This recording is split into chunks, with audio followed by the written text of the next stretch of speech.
So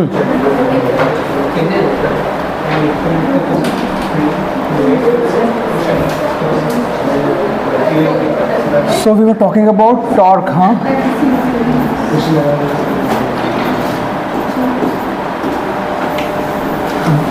I could not finish this topic yesterday. What we had done yesterday was just a mathematical view of what torque is. This is R cross F, right? And we did some numericals as well. ठीक है ना? अभी ये R and F generally in vector form it is good to understand and good to solve. But if we have to calculate torque in a normal day-to-day problems, that R cross F does not go well. So we have to apply some common sense logic and get rid of this R cross F all the time. Otherwise it will be just like killing a ant with a top, है ना? तो वो नहीं करना है अपने को, एक सिंपल तरीका निकालना है. तो वही चीज़ आपको सीखनी है कि इसका नॉर्मलाइज्ड वर्जन क्या है R cross F का. सो एक सिनेरियो समझते हैं यहाँ पे. ठीक है, this is X axis that is on ना. हाँ, X axis, let's say this is Y axis. यहाँ पे एक पॉइंट है जहाँ पे हमने एक फोर्स इस तरीके से एक फोर्स लगाया हुआ. ठीक है, so this is my R vector and this is my F vector. F is applied on this point, let's say P. थोड़ा सिनेरियो को आपको समझना पड़ेगा. ठीक है, F force is applied at point P and we are trying to find out torque of this force about this point. Clear? Torque of this force which is applied at point P about point O. जब भी कोई चीज़ किसी से घूमती है तो किसी axis के अबाउट घूमती है. It's like so there is a point of interest जिसके अबाउट हम टॉर्क निकालते हैं. Now if we transform this formula into scalar form, this turns out to be कि वेक्टर प्रोडक्ट है ultimately. So this will be R F sine theta, right? If we talk in terms of two vectors, their vector product is RF, मतलब A cross B मतलब AB sin theta, RF sin theta. So इसको interpret करने के दो तरीके हैं. पहला तरीका ये है, what you can do is you can extend this R vector, ठीक है, and you can resolve this force. ठीक है, एक along you can resolve force, this angle is theta guys. ठीक है, so you are resolving this force one along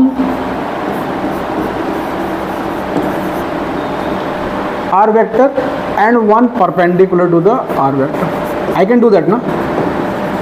No one can stop me from resolving this force into two different components, one along the R vector and one just perpendicular to the R vector. है ना, कर सकते हैं ना.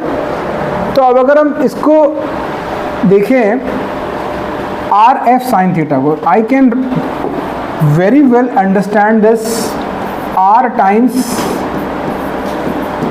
F sine theta. Product है यार, scalar तो ये स्केलर होगा, डायरेक्शन की बात ही नहीं कर रहे. R times F sine theta. So can I say कि अगर किसी फोर्स का किसी पॉइंट के अबाउट टॉर्क निकालना है तो उसको आर वेक्टर के अलोंग रिजॉल्व कर लो, एक परपेंडिकुलर और एक अलोंग. जो अलोंग कंपोनेंट है this will not give any torque, not provide any torque. क्यों? क्योंकि यार आप देख लो, ये जब दो वेक्टर एक दूसरे से अलाइंड हैं तो उनका क्रॉस प्रोडक्ट हमेशा जीरो होता है. ये हमेशा याद रखो आप कि if I have two vectors, ये ए वेक्टर है, ये बी वेक्टर है, इनका जब आप क्रॉस प्रोडक्ट निकालोगे ए क्रॉस बी, आप निकालने जाओगे तो क्या होगा, ए बी साइन थीटा. और आप लोग को दिख रहा है यहाँ पे कि sine theta is sine zero, यहाँ पे थीटा जीरो है. जब भी दो वेक्टर्स एक दूसरे के पैरेलल या एंटी पैरेलल होंगे तो उनका क्रॉस हमेशा जीरो होगा. जैसे कि डॉट प्रोडक्ट 90 पे जीरो होता है, वो cross is zero. So this guy is out of equation. सो मेरे लिए एक तरीका है टॉर्क निकालने का, फोर्स का परपेंडिकुलर.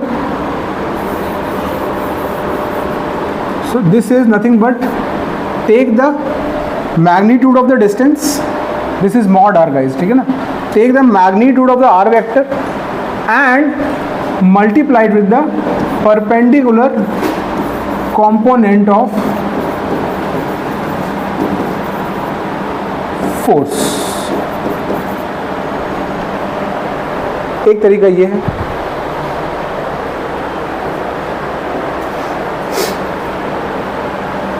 ठीक है, राइट गाइस. नाउ एक तरीका ये भी हो सकता था कि आप इस फोर्स को पीछे एक्सटेंड कर लेते.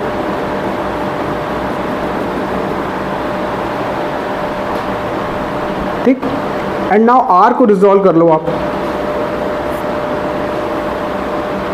इस तरीके से.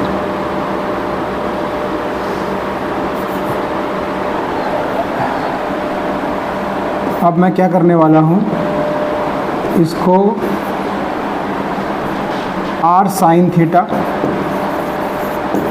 टाइम्स एफ करना है. एक दूसरा डायग्राम बना लेता हूँ मैं, ताकि आप लोग कंफ्यूज हो, इसमें करूँगा. इसको हटा देता हूँ मैं.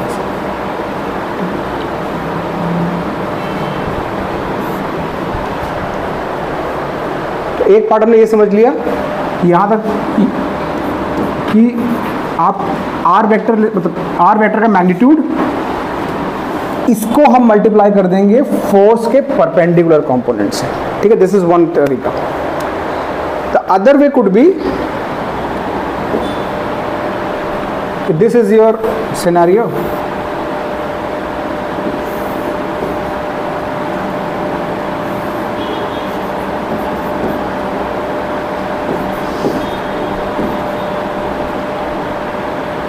ठीक है, यहाँ से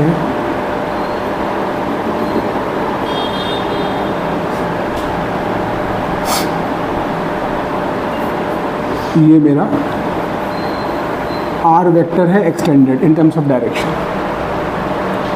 ये एंगल थीटा है. ठीक है, अब यहाँ से आर वेक्टर को भी मैं ऐसा कर सकता हूँ कि I can resolve this r vector in two components. One along, colour use different कर लेता हूँ मैं. ठीक है, one along the force vector that is r cos theta and one perpendicular to the force vector r sin theta. अब इसी फॉर्मूले को I can interpret, जो लिखा था r f sin theta, इसी को हम लिख सकते हैं r sin theta times f. ठीक है, so this can be interpreted as force in terms of scalar form, force multiplied by perpendicular distance between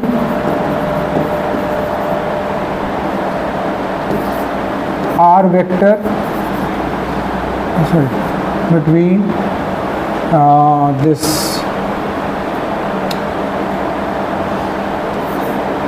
force,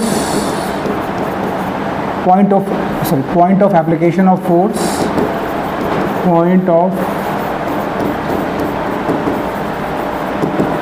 application of force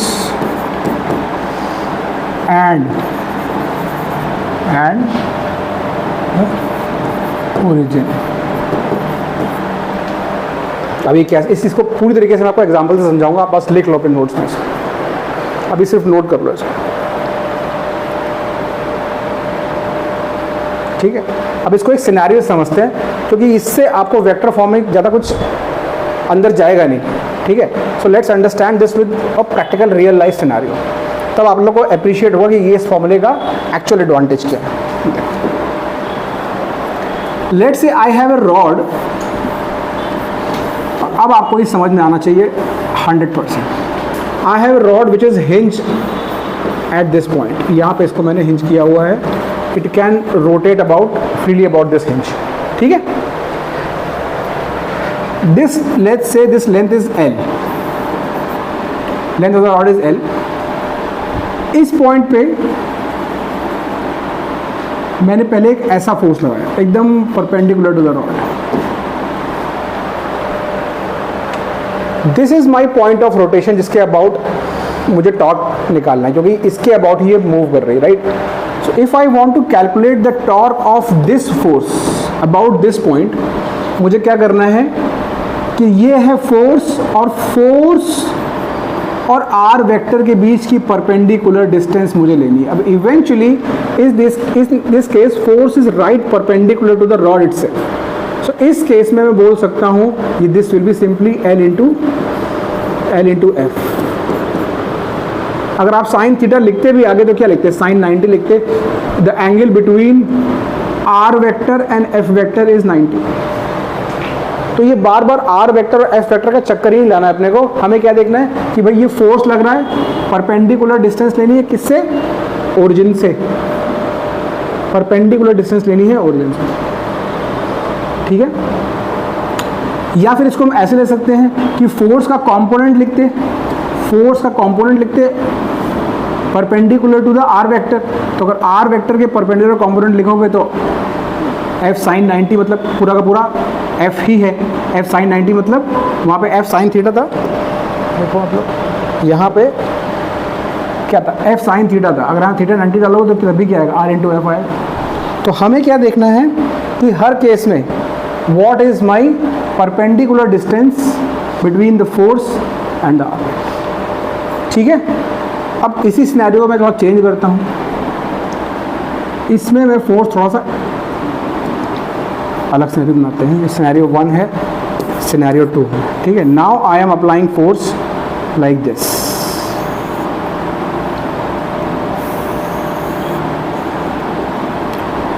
This is my hinge, so this is my hinge,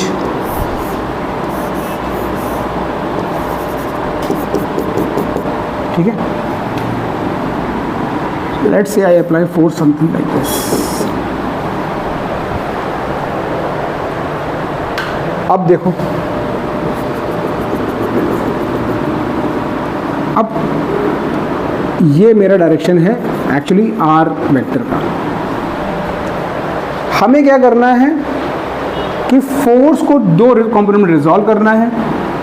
ये angle मान लो अगर theta हमने लिया, so force के component क्या आएंगे, F sine theta इधर आएगा और एफ कॉस थीटा उधर जाएगा। तो दिमाग में कैसे करना है, ठीक है ये फोर्स है, it is not perpendicular to R vector, so पूरा फोर्स तो नहीं आएगा टॉर्क के लिए, इसका एक कंपोनेंट आएगा जो टॉर्क देगा, और वो कंपोनेंट कौन सा होगा, ये वाला होगा। ये वाला कंपोनेंट इसको कोई टॉर्क प्रोवाइड नहीं करेगा, ये बेकार हो गया। तो इस केस में हमारा again are F sine theta use कर दिया। तो बस ये याद रखना है कि फोर्स को दो कंपोनेंट में रिजॉल्व करना है, ठीक है। फोर्स को दो कंपोनेंट में रिजॉल्व करना है, और जो परपेंडिकुलर कंपोनेंट है आर वेक्टर के, उससे हमको टॉर्क, ठीक है। ये एक्चुअली आप समझ भी सकते हो। अगर मान लो मेरे पास इस तरीके की रॉड है, ठीक है, और ये इस पॉइंट के अबाउट घूमने के लिए रेडी है। अगर मैं इसको ऐसे खींचूं तो there be no torque, I am just pulling this, my force is actually passing. इसका कॉन्सेप्ट मैं आपको थोड़ी देर में बताऊंगा कि ऐसा क्यों हो रहा है, मैथमेटिकल कॉन्सेप्ट, बट थोड़ा आप खुद से फील करो। अगर इस पॉइंट के अबाउट ये घूमने के लिए रेडी है और आप फोर्स भी ऐसे अलोंग इस हिंज लगाओगे, तो सिर्फ ये हिंज को तोड़ के बाहर आ सकती है, उससे तो कुछ नहीं होगा, ये घूमेगी कभी नहीं। तो अगर आपको घुमाना है इसको, तो एक कोई फोर्स का कंपोनेंट, मैं इसको थोड़ा ऐसे भी खींचूंगा अगर, तब भी ये घूम जाएगी। मैं इसको ऐसे खींच रहा हूँ तब भी घूम रही है, क्यों, क्योंकि एक कंपोनेंट फोर्स का है जो इसको घुमा रहा है, वो कंपोनेंट है परपेंडिकुलर वाला। तो हमें ध्यान क्या रखना है, बस हर प्रॉब्लम में जो प्रैक्टिकल प्रॉब्लम हमारे सामने आएगी, फोर्स इनटू परपेंडिकुलर डिस्टेंस, या फिर perpendicular component of force into the distance, जो कन्वीनियंट होगा हम वैसा इस्तेमाल करेंगे। R cross f we will only bring into picture जब हमको problem maker r vector i j k में देगा जैसा कल हमने किया था, या F vector i j k में है, तो हम लोग उस तरीके से रिजॉल्व करते हैं। नहीं तो हम कभी आर क्रॉस एफ की तरफ देखते भी नहीं हैं प्रैक्टिकल प्रॉब्लम्स में। ठीक है, ये अपने को याद रखो कि ये एक बहुत कहते हैं ना कि कंफ्यूजन कब क्रिएट होगा, जब प्रॉब्लम 3 डायमेंशनल होगी और आप विजुलाइज करने में दिक्कत है। आपको बस ध्यान रखना है कि बस फोर्स, अच्छा फोर्स का परपेंडिकुलर कंपोनेंट है कोई जो टॉर्क दे सकता है, हाँ है, तो उसका निकालो और डिस्टेंस से मल्टीप्लाई करो, दैट्स इट। कुछ कंडीशंस में टॉर्क हमेशा 0 होता है, आप समझ लो इस torque is always 0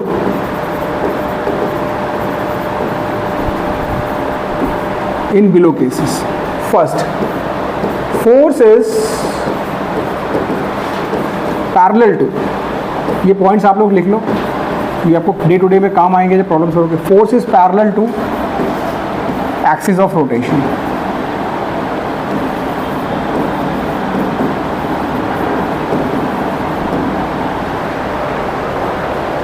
force is parallel to axis of rotation. मतलब मैं क्या कहना चाह रहा हूं कि अगर इसी केस में देखो, आप इसी केस में देख लो, डायग्राम बना हुआ है यहाँ पे एक्सिस ऑफ रोटेशन क्या है, ये ऐसे घूम रहा है गाइस, राइट, इस तरीके in the plane of smart board, ऐसा सोचो। तो एक्सिस ऑफ रोटेशन इसका ऐसा है, राइट। तो अगर आप इसको इस फोर्स को इसके पैरेलल लगाओगे एक्सिस ऑफ रोटेशन में, so you will not get any torque, क्योंकि ये रोटेट कर सकता है इस प्लेन में और आप इसको ऐसे खींच रहे हो, there will not be any torque. So ये कंडीशन है कि force is parallel to axis of rotation. Second condition, force passes through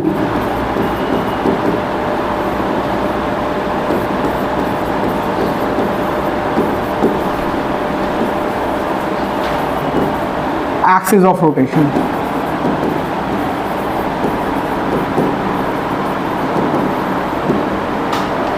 मतलब यहां पे क्या,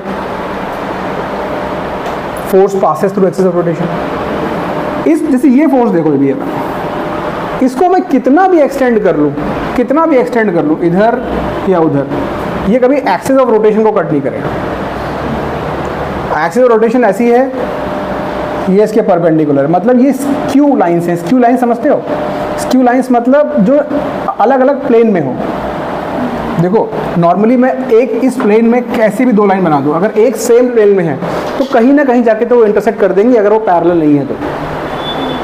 मानते हो नहीं मानते हो? अगर वो सेम प्लेन में है और पैरेलल नहीं है, so they are eventually cutting each other at some plane. May be smart board के बाहर कहीं कट करेंगे, but they will eventually cut. But अगर एक लाइन यहाँ पे हो और एक सामने वो स्मार्ट बोर्ड है, अगर मैं एक लाइन वहाँ ड्रॉ करूँ, एक लाइन यहाँ ड्रॉ करूँ, तो will they ever cut? Plane ही अलग है यार, कैसे कट कर देंगे? सो अगर फोर्स का प्लेन और ये प्लेन सेम हो गया, तो कभी ना कभी तो फोर्स को एक्सटेंड करने पे एक्सिस ऑफ रोटेशन को वो कट कर देगा। इसलिए मतलब क्या है कि फोर्स को एक्सटेंड करने पे दोनों तरफ अगर वो एक्सिस ऑफ रोटेशन को कट कर दे, that means that force can not give you any torque. जैसे कि इस केस में अगर मैं इस रॉड को इस तरीके से खींचूं, यहाँ पे फोर्स लगा के खींचूं, तो इसको एक्सटेंड करने पे आप देखो एक्सिस ऑफ रोटेशन को कट कर देगा, ये कभी टॉर्क नहीं देगा। This will never give you turning effect. तो फोर्स का लाइन का प्लेन और जो एक्सिस ऑफ रोटेशन का प्लेन है वो अलग होना चाहिए, तो तभी पॉसिबल है। एक्सिस ऑफ रोटेशन मेरी इस प्लेन में, लेट्स कॉल दिस, ये वाला अगर ये एक्स है ये वाई है, सो ये वाई जेड प्लेन है। अगर मैं इसको एक्स बोलूँ, इसको वाई और इसको जेड बोलूँ, सो ये एक्सिस ऑफ रोटेशन मेरी किस प्लेन में है? वाई जेड प्लेन में है ना, ये वाला प्लेन वाई जेड। और फोर्स कौन से प्लेन में है? एक्स वाई प्लेन में है। दोनों का प्लेन अलग होना चाहिए। सेम प्लेन में अगर फोर्स है as axis of rotation, it will never give you turning effect. ठीक है, तो ये 2 चीजें हमको डियर याद रखनी है। इन दोनों केसेस में टॉर्क हो जाता है 0, काम आएगा आपके।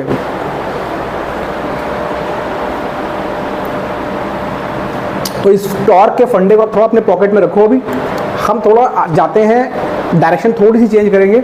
We will do the easy part of this chapter. Easy because ये आप थोड़ा सा कर चुके हो पहले, and then you will get some comfort with rotation aspects. तब टॉर्क को हम लोग वापस पिक्चर में लेके आएंगे. इतना याद रखना है अपने को कि टॉर्क का रोल, टॉर्क जो मैंने कल भी बताया था, is rotational analogue of force. कहीं भी आपको किसी फॉर्मूले को आप भूल जाओ तो याद रखना कि फोर्स का क्या फॉर्मूला था, टॉर्क का फॉर्मूला याद आ जाएगा. ठीक है. Torque is rotational analogue of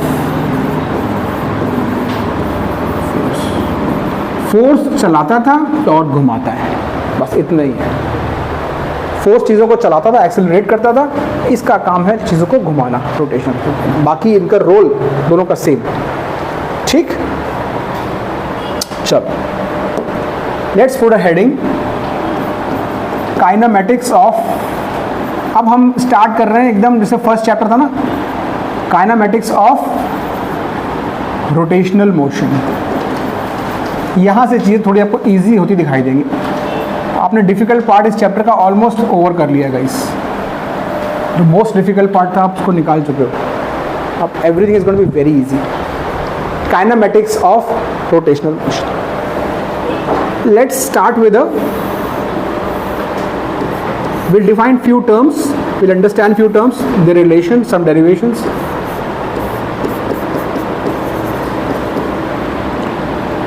मान लेते एक रॉड है. अब इसमें फोर्स कैसे लग रहा है. काइनेमेटिक्स में क्या होता है, याद करो. काइनेमेटिक्स में study things without worrying about the cause. तो ये रॉड घूम रही है, ये मान के चल रहा है कौन घुमा रहा है, वो थोड़ी देर में बात करेंगे. अब मान लो कि रॉड घूम रही है तो कैसे घूमेगी, थोड़ी देर में ये इस तरीके की हो जाएगी. Right guys. अगर ये घूम रही है ऐसे तो मान लेते हैं ये एंगल थीटा है. थीटा को हम बोलते हैं एंगुलर डिस्प्लेसमेंट. Angular displacement. अब ये वाले जो क्वेश्चन एग्जाम में आएंगे आपको काइनेमेटिक्स के, ये डेफिनेटली आपको गलत नहीं करने हैं. कुछ बेसिक्स मैं आपको बता दूंगा, इजी पीजी होंगे एकदम, ये आराम से निपटाने वाले. Angular displacement. ठीक. अच्छा, एंगुलर डिस्प्लेसमेंट के करस्पॉन्डिंग हमारे पास यहाँ पे एक लीनियर डिस्प्लेसमेंट भी तो होगा. इसको हम एस बोलते हैं. ये लीनियर डिस्प्लेसमेंट. भाई इसका ये पॉइंट, अगर मैं इस पॉइंट को देखूँ ए, तो ये अब आ गया है बी पे. ठीक है. तो A B is my linear displacement.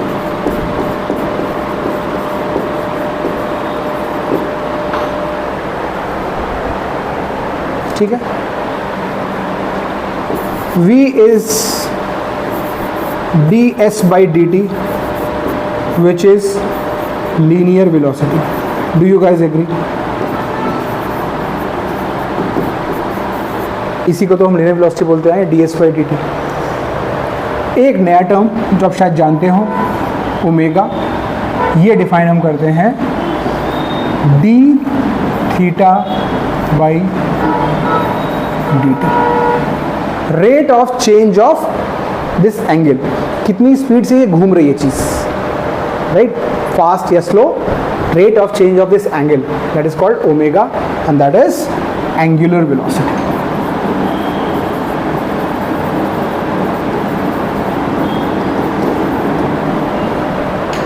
Right. और बिकॉज हमको मालूम है, इतना टेक्नोमेट्री आप पढ़ चुके हो, angle is equal to arc upon radius, ये आप पढ़ चुके हो. तो अगर ये स्मॉल डिस्प्लेसमेंट है तो straight line can be equal to arc only.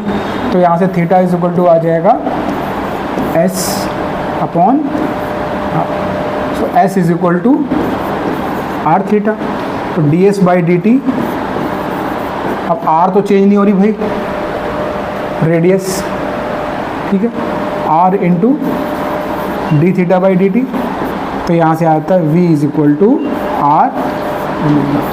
ये रिलेशन हमेशा ट्रू रहता है between linear velocity and angular velocity. v is equal to are omega. आप जानते हैं. थोड़ा ओमेगा के लिए बारे में आप और समझ लो. Omega is also a angular velocity. Velocity means it has to have a direction. इसकी डायरेक्शन की बात करते हैं. Omega is a vector quantity,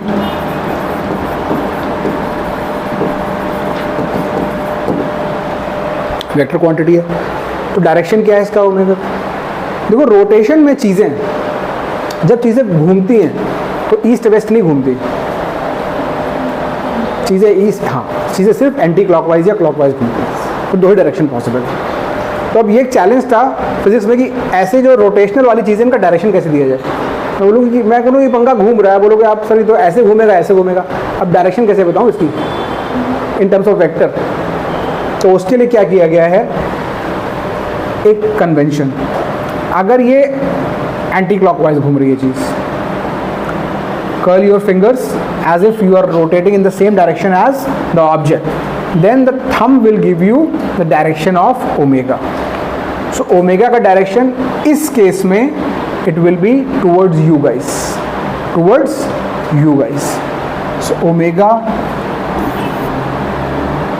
का डायरेक्शन कैसे निकालोगे आप? curl right hand fingers, curl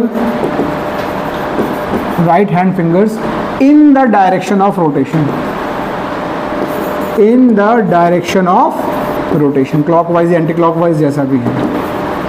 Then thumb will point in the direction of omega, and this will be the case for all directions. Torque का direction, आगे हम और भी quantities पढ़ेंगे, angular momentum, everyone will have the same convention. Curl your fingers in the direction of rotation, the thumb will give you the direction of the vector. Thumb will point in direction of omega in this case. तो vector quantity थी, हमने समझ लिया इसकी direction, ठीक है।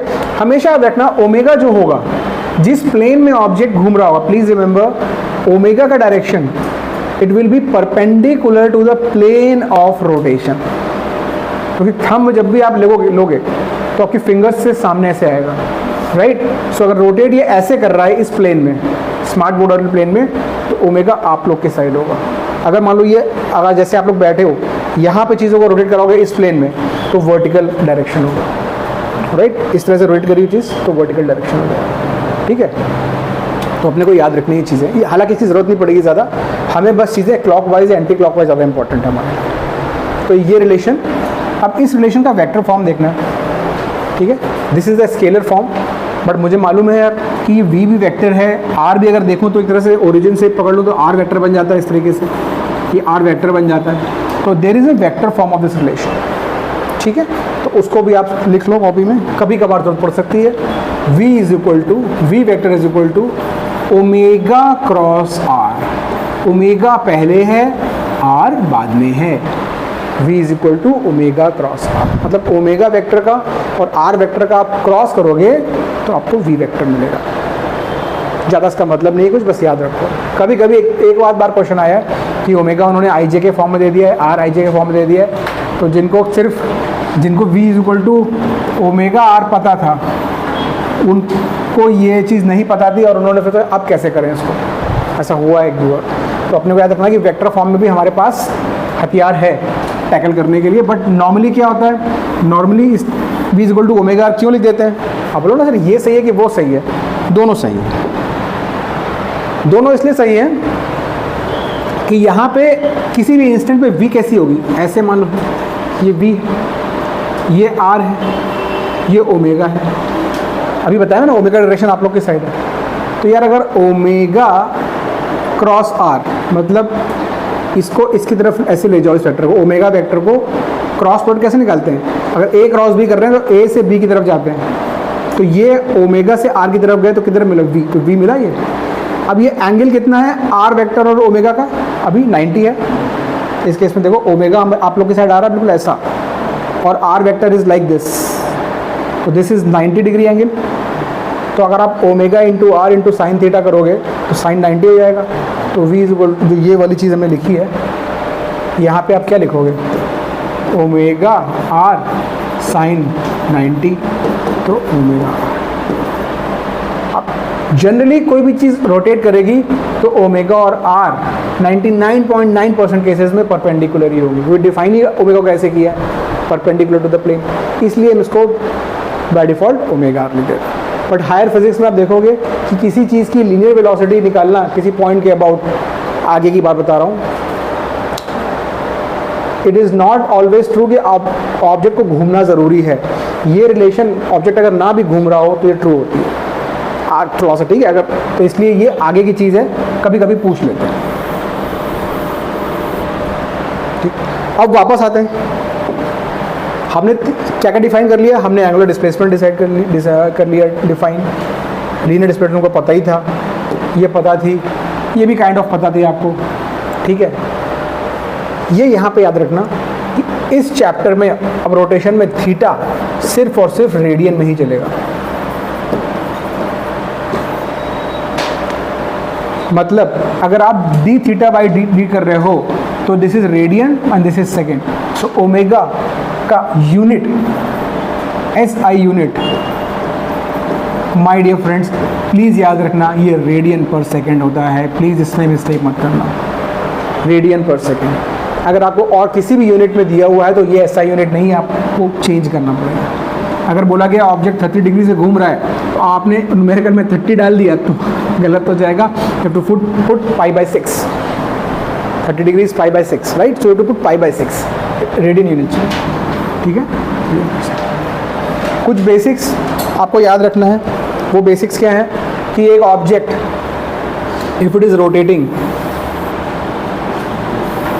if it is rotating like this, like this, like this and like this, quarter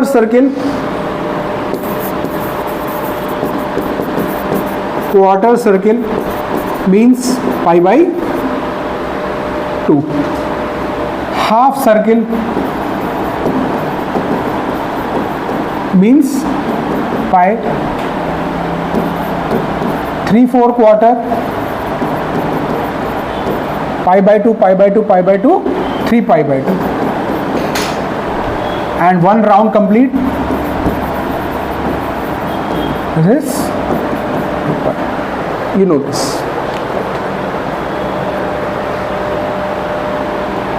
and आपको ये मालूम है कि वन राउंड में आपका एंगुलर डिस्प्लेसमेंट 2π होगा, this will be your angular displacement.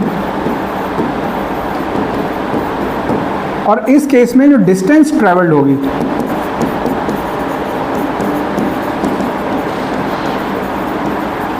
ये होगी 2π × r, arc is equal to radius into theta. तो वही चीज़ है, आर्क दिस इज पूरा घूम गया तो ये मेरा आर्क हुआ, एंगल कितना घूमे 2π, arc is equal to angle into 2π, sorry angle into the radius, ठीक है, याद रखना। कभी कभी हमको ओमेगा दिया होता है एक यूनिट में which is called revolution per minute, revolutions per minute. ये बड़ा फेवरेट यूनिट है, जो आपको फैन मार्केट में खरीदने जाओगे या कुछ मोटर तो उनकी स्पेसिफिकेशन में स्पीड नहीं लिखी होगी, ओमेगा नहीं लिखा होगा, लिखा होगा रिवोल्यूशंस पर मिनट। अभी इस कहीं ना कहीं ये कनेक्टेड है ओमेगा से। ये क्या बता रहा है कि 1 मिनट में ये बंदा इतने रिवोल्यूशन कर रहा है। मान लो ये चीज़ जो है रिवोल्यूशन पर मिनट हमको n दिया हुआ है, n रिवोल्यूशंस पर मिनट दिया हुआ है, ठीक है। तो इसका ओमेगा कैसे निकलेगा, आपको याद रखना है कि अगर रिवोल्यूशंस पर मिनट दिया हुआ है तो ओमेगा होता है 2π n/60। Please, very handy formula, please keep it in your pocket. If you have been given, which will be the case typically, revolutions per minute, तो आपको ओमेगा निकालने के लिए 2π n/60 करना है। ये फॉर्मूला कोई जादू नहीं है, आप समझ सकते हो इसको। अगर एक चक्कर में वो 2π घूम रहा है भाई, एक चक्कर में भी देखा ना 2π घूम रहा है कि नहीं घूम रहा है, तो n चक्कर में कितना घूमेगा, 2π × n घूमेगा। सो दिस इज माई डिस्प्लेसमेंट, और कितनी देर में घूम रहा है, पर मिनट, 1 मिनट में घूम रहा है, तो 60 से डिवाइड कर दिया, पर सेकेंड हो गया, ओमेगा आ गया, रेडियन पर सेकेंड। ओमेगा मतलब रेडियन पर सेकेंड, वो आ गया हमारे पास, ठीक है। तो ये फॉर्मूला अपने को याद रखना है, क्योंकि इसमें अक्सर प्रॉब्लम में यही दिया होता है। अब देखो, ओमेगा की सारी बातें कर ली हमने, ठीक। अब एक चीज़ आप पढ़ने वाले हो जो आपने अभी तक नहीं पढ़ी है, और मैंने अभी तक जानबूझ के नहीं पढ़ाई क्योंकि आप कंफ्यूज होते हैं। कंफ्यूज इसलिए क्योंकि एंगुलर चीज़ें थोड़ा सा अलग डायमेंशन में चलती हैं। यार ओमेगा जैसे जब ऑब्जेक्ट कोई चलता है तो इसके पास पूरा राइट है कि ये एक्सेलरेशन लेके चल सकता है। मतलब अभी ये किसी वेलोसिटी से चले, टाइम बाद इसकी वेलोसिटी 2v हो जाए, फिर 3v हो जाए, there could be some acceleration. तो घूमने में भी तो पॉसिबल है, पहले धीरे घूम रहा हूँ, फिर और फास्ट, फिर और फास्ट, या फिर बहुत फास्ट घूम रहा हूँ, स्लो स्लो। तो जिस तरीके से लीनियर एक्सेलरेशन पॉसिबल है, वैसे ही लीनियर एक्सेलरेशन का काउंटर पार्ट रोटेशन में है एंगुलर एक्सेलरेशन। जैसे आप एक फैन स्विच ऑन करते हो तो एकदम से नहीं वो फुल स्पीड पे आ जाता है, वो स्लोली स्पीड पकड़ता है। So that means it has some angular acceleration. तो let's put the heading angular acceleration. ये बिल्कुल कहानी जो है ना, बिल्कुल मिमिक कर रही है पूरा का पूरा काइनेमेटिक्स ऑफ ट्रांसलेटरी मोशन जो आपने फर्स्ट चैप्टर पढ़ा, एंगुलर एक्सेलरेशन। वहाँ पर डिफाइन किया था dv/dt, right? Translational acceleration is dv/dt। तो आप खुद ही सोच लो, अगर मेरा ट्रांसलेशनल एक्सेलरेशन dv/dt होता था गाइस, तो कैन एनीवन गेस कि एंगुलर एक्सेलरेशन क्या होना चाहिए in the rotational calculus? d ओमेगा/dt। बस खत्म केस। इसको बोलते हैं हम अल्फा से। This is the angular acceleration. मैंने बहुत आप चीज़ें इजी हो जाएंगी। एंगुलर एक्सेलरेशन मतलब अगर omega as a function of time दिया है तो अल्फा पूछा है, आप निकाल सकते हो। कभी कभी इस तरीके से दिया होता है कि an object is rotating and its omega is varying with time as this t² - 2t + 6। ठीक है, this is how omega is changing. What is angular acceleration? आपने पढ़ा रहे, वाह ये तो लॉलीपॉप है, खा लेते हैं इसको। d ओमेगा/dt ये हो जाएगा 2t - 2। अब बोला कि t = 1 सेकेंड पे क्या है, 2 सेकेंड पे क्या है, तो वैल्यू t की डाल देंगे यहाँ पे। तो लॉलीपॉप क्वेश्चन भी आते हैं एग्जाम में कभी कभी, बस पता होना चाहिए alpha is equal to d ओमेगा/dt एंगुलर एक्सेलरेशन। ठीक, नाउ जिस तरीके से हमारे पास v is equal to omega r है, ठीक है, जरा इसको डिफरेंशिएट करते हैं एक बार, तो क्या हो जाएगा? dv/dt is equal to r times, भाई r तो रेडियस है, अगर सर्कुलर मोशन की बात करें तो r को कांस्टेंट ले लेंगे, राइट? d ओमेगा/dt, इसमें तो कोई नो सिन कमिटेड है ना। dv/dt को मैं बोल सकता हूँ linear acceleration which is a is equal to r। ये अंकल कौन से हैं? अल्फा। तो यहाँ से क्या आ गया? a is equal to r alpha. मतलब जैसे v is equal to r omega था, बिल्कुल वही लाइंस पे, मतलब linear acceleration is equal to radius times, sorry linear velocity is equal to radius times angular velocity, वैसे ही linear acceleration is equal to radius times angular acceleration. ये भी अपने को याद रखना। This is always true, this is always true. Now इतना याद रखना है कि इसके एप्लीकेशन में ध्यान रहना चाहिए कि if this guy is known this can B figured out, if this guy is known this can B figured out. मतलब जस्ट रेडियस मालूम रहती है तो हम कुछ भी निकाल सकते हैं। दिस इज नॉट, कभी कभी होता है ना कि ए पता है तो सोच रहे हैं अल्फा कैसे लेके आएंगे। ध्यान रखना है A is equal to r alpha होता है यार, रेडियस से मल्टीप्लाई कर लो, निकाल लो, ठीक है। अगेन अल्फा की यूनिट क्या होगी? रेडियन पर सेकेंड स्क्वायर, रेडियन पर सेकेंड स्क्वायर, जैसे उसकी मीटर पर सेकंड स्क्वायर है, इसकी रेडियन पर सेकंड स्क्वायर, ठीक है। Okay, now we will derive kinematics equation for rotational motion, ठीक है। v is equal to u plus at था, v is equal to u plus at था, और उसके बाद हमारे पास था s is equal to ut plus half at square था, and v square is equal to u square plus 2s। Corresponding equation अगर मुझे रोटेशनल वर्ल्ड में लिखनी हो तो omega is equal to omega naught, मतलब वेलोसिटी, एंगुलर वेलोसिटी है t equal to 0 plus alpha t. Will derive this, तो पहले लिख लेते हैं इसी तरीके से, theta is equal to omega naught into T plus half alpha T square, half alpha T square, ठीक है ना गाइस। और ये क्या आ जाएगा आप बता दो, omega square is equal to omega naught square plus 2 alpha theta, 2 alpha theta. We will use these equations today to find do some numericals। अब इनके डेरिवेशन बहुत इजी है, आराम से कर लेते हैं हम लोग। स्टार्ट करेंगे पहले वाले से, ओमेगा की डेफिनेशन थी डी थीटा बाई, नहीं सॉरी, पहले अल्फ़ा से स्टार्ट करेंगे। Alpha is equal to d omega by D t. अच्छा, यहाँ पे ये मान के हम चल रहे हैं कि इन तीनों इक्वेशंस में गाइस, जैसे उसमें ए कांस्टेंट था, यहाँ पे अल्फ़ा भी कांस्टेंट है, अल्फ़ा इज़ कांस्टेंट। ये एप्लीकेशन इस, ये इक्वेशंस हम तभी अप्लाई कर सकते हैं जब एंगुलर एक्सेलरेशन कांस्टेंट, जैसे v is equal to you plus A t हम तभी अप्लाई कर सकते हैं जब हमारा लीनियर एक्सेलरेशन कांस्टेंट है, ठीक है। तो अब यहाँ से लिख लेंगे d omega is equal to, आप लोग चैम्पियन हो चुके हो इस चीज़ के, है ना बारिश कहानी वही है, इंटीग्रेट करना है अपने को। इंटीग्रेशन अंकल आ गए, ये गया ओमेगा नॉट से ओमेगा, टाइम स्टार्ट हुआ था 0 से, ये गया टी तक, डी ओमेगा का इंटीग्रेशन ओमेगा, और लिमिट्स लगे omega omega naught, omega minus omega naught हो जाएगा। तो यहाँ से हम लोग आ जाएंगे omega minus omega naught is equal to alpha constant लेके चल रहे, इसीलिए अल्फ़ा कांस्टेंट है, क्योंकि अल्फ़ा अगर कांस्टेंट नहीं होगा तो आप इसको बाहर नहीं निकाल पाओगे, राइट। तो अल्फ़ा बाहर ले लो आप, अंदर डी टी बचेगा, डी टी का जाएगा टी, तो this is alpha. So omega is equal to omega naught plus alpha t. ये हो गया आपका स्कूल का एक क्वेश्चन 2 नंबर का, ठीक है। दूसरी वाली करते हैं, theta is equal to omega naught T plus half alpha T square.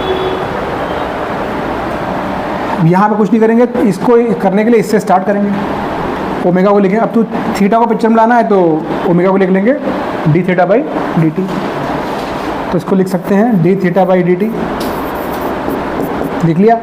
Omega naught तो कांस्टेंट है, कांस्टेंट रहने दो, अल्फा टी को अल्फा टी रहने दो, डी टी अंकल को वहाँ भेज दो, डी थीटा को अकेला छोड़ दो, तो क्या हो जाएगा d theta is equal to omega naught d t plus alpha t d t. Integrate कर देते हैं, कोई रोक नहीं सकता है भाई अपने को इंटीग्रेट करने से, मैथमेटिकल ऑपरेशन है, इसे ऐड सब्ट्रैक्ट कर सकते हैं, इंटीग्रेट भी कर सकते हैं। हम लोग इंटीग्रेट करने, मान लो स्टार्टिंग में मान लेते हैं कि वो 0 पे था, मतलब एंगुलर डिस्प्लेसमेंट 0 था, अगर ऐसा है तो ठीक है। यहाँ पे थीटा, कुछ लोग यहाँ पे थीटा नॉट लेते हैं, समझ रहे हो। बुर्बॉक की इक्वेशन क्या बन जाएगी, वो इक्वेशन बन जाएगी यहाँ पे थीटा माइनस थीटा नॉट, इतना ही फर्क पड़ेगा। If initially it is not rotating from 0 angle, then you will just get theta minus theta naught, और कोई फर्क नहीं आएगा, ठीक। ये आप 0 से टी जा रहे हो, टाइम तो आप 0 से टी जाते हो हमेशा, ठीक है। तो यहाँ से आ जाएगा theta is equal to omega naught T plus alpha constant, तो टी डी टी क्या हो जाएगा, अल्फा कांस्टेंट है, t d t t square by 2, तो 1/2 अल्फा टी स्क्वायर। सेकंड, ये एक और क्वेश्चन हो गया आपका स्कूल का। अब इसको कर लेते हैं, फिर इसी से स्टार्ट करेंगे, लेकिन थोड़ा सा चेंज करके मान लो। नहीं, हम लोग इसमें स्टार्ट करेंगे यहाँ से फिर से, ठीक है। टाइम, इस इक्वेशन में टाइम नहीं है तो इसको हटाना है यहाँ से, तो यहाँ से स्टार्ट करेंगे alpha is equal to d omega by D t, ठीक है। यहाँ से टाइम को रिमूव करेंगे, ये नोट कर लिया आप सबने। चलो फटाफट, alpha D omega by D T से करेंगे मल्टीप्लाई, डी टी से करेंगे divide, okay, sorry D theta से, ठीक है। तो अब देखो ये क्या हो गया, d theta by D t omega, so alpha is equal to omega d omega by d theta. अंकल डी थीटा को वहाँ भेज दो और ओमेगा डी ओमेगा को साथ में रख लो, तो omega d omega is equal to alpha d theta. टक टक टक टक टक, एंगल हम रोटेट कर रहे हैं 0 से। अगेन यहाँ पे भी आप थीटा नॉट से थीटा जा सकते हैं, यहाँ पे भी हम थीटा नॉट से थीटा जा सकते हैं, ठीक है। तो ये आ जाएगा आपका वही omega d omega x D x x square by 2, तो omega d omega omega square by 2, और लिमिट लगे हैं ओमेगा से ओमेगा नॉट, तो आपका आ जाएगा omega square minus omega naught square upon 2, है ना। और ये डियर क्या हो जाएगा आपका अल्फा थीटा, क्योंकि अल्फा बाहर आएगा, डी थीटा का थीटा और 0, तो यहाँ से जाएगा omega square minus omega naught square is equal to 2 alpha theta. तो वहाँ से आपका आ जाएगा omega square is equal to omega naught square plus 2 alpha theta. अब माइंड इट, ये इक्वेशन थोड़ी सी चेंज हो सकती है अगर आपको object, if object is at theta equal to theta naught at T equal to 0, तो ये सारी इक्वेशंस डिफरेंट फॉर्म ले लेंगी। ये हो जाएगा 2 इक्वेशन, मतलब ये हो जाएगा सेकंड वाली हो जाएगी theta minus theta naught is equal to omega naught T plus half alpha T square, और ये वाली इक्वेशन हो जाएगी omega square is equal to omega naught square plus 2 alpha theta minus theta naught, मतलब theta की जगह theta minus theta naught आ जाएगा if the object is starting from some angular displacement naught at 0। तो this is, इन दोनों equations में ये change हो जाएगा, ठीक है। चलो अब इसके कुछ क्वेश्चंस करते हैं। My book is not here, sorry.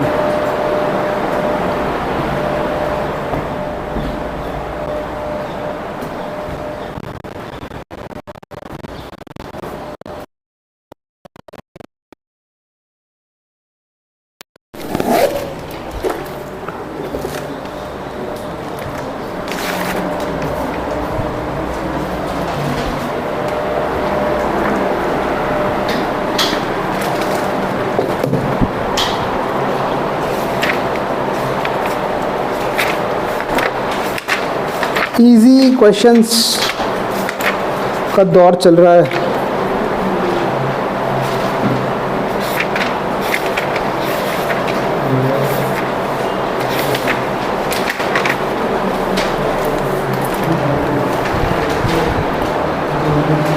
Question number 1,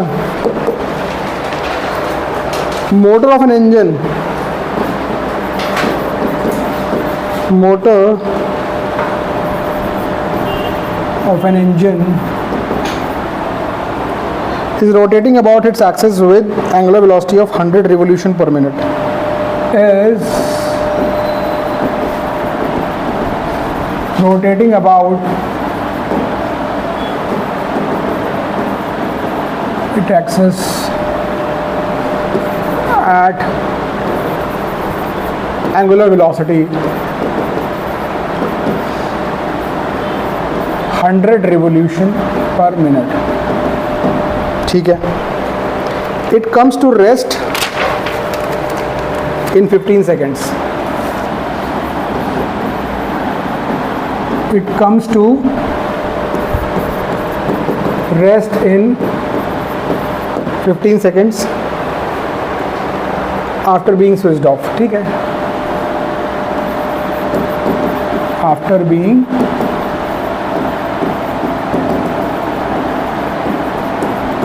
switched off, ठीक है, उससे कोई फर्क नहीं पड़ता कैसे स्विच ऑफ हो रहा है। Assuming constant angular deceleration, assuming constant angular deceleration, find calculate number of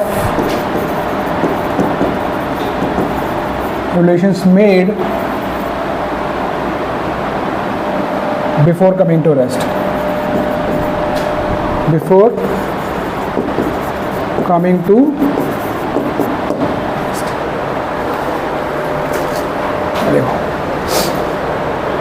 क्या कहानी है, rotating about the axis at this velocity और कमिंग टू रेस्ट। इसका मतलब ये ओमेगा नॉट है और comes to rest, that is omega which is 0। तो यहाँ पे लिखते हैं ओमेगा नॉट इज 100, लेकिन ये हमारी फेवरेट यूनिट नहीं है यार, रेडियन पर सेकंड नहीं है, ठीक है। तो इसको हम कर लेंगे अपने फेवरेट यूनिट में,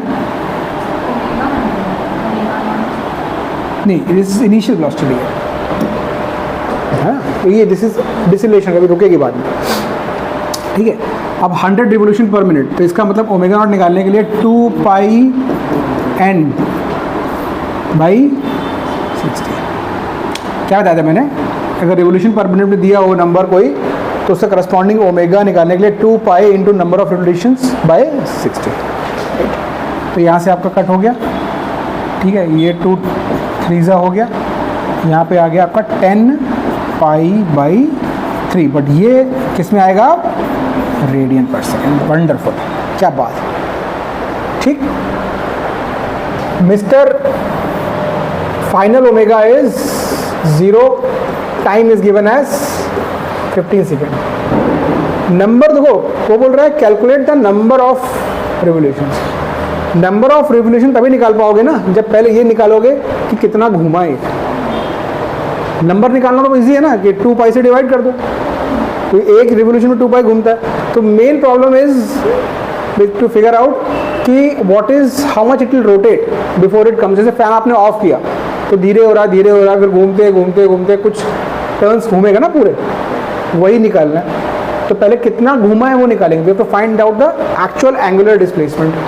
अच्छा, एंगुलर डिस्प्लेसमेंट निकालना है, अपने हाथ में क्या है, अपने हाथ में ओमेगा नॉट है, टी है, तो अल्फ़ा तो निकालना ही पड़ेगा, बिना अल्फ़ा निकाले काम नहीं चलेगा, क्योंकि दोनों ही इक्वेशन में अल्फ़ा होता है, चाहे वो सेकंड इक्वेशन हो या वो थर्ड इक्वेशन हो, तो अल्फ़ा निकालना पड़ेगा। तो पहले अल्फ़ा निकाल लेते हैं। अल्फ़ा के लिए हो जाएगा omega is equal to omega naught plus alpha T. देखो वही इक्वेशन है, v is equal to you plus A T, बस कहानी थोड़ी सी अलग है। ये हो गया अंकल 0, this is 10 pi by 3 guys, अभी आप लोग के सामने निकाला, plus alpha into 15, so alpha आ जाएगा माइनस का 10 पाई बाई 3 और नीचे 50, तो हो जाएगा 2 3, तो हो जाएगा माइनस का 2 पाई बाई 3 3 9 रेडियन पर। अब ये आपके हाथ में आने के बाद यू कैन फिगर आउट, ठीक है। 12.5, ठीक है। अच्छा देखते हैं, तो अल्फ़ा निकल आया हमारा। अब हमको क्या चाहिए, main theta, what is the angle. तो हम लोग निकाल सकते हैं theta is equal to omega naught into T plus half alpha T square, ये second equation. Let's plug in the values. Omega naught 10 pi by 3, 10 pi by 3 into 15, okay, and alpha is negative तो minus कर लेते हैं, minus 1/2, alpha is 2 pi by 9, minus पहले ही लगा लिया मैंने, into T square मतलब 15 इंटू, राइट गाइस। अब देख लो ये 3 5 कर देगा इसको, तो ये हो जाएगा 50 पाई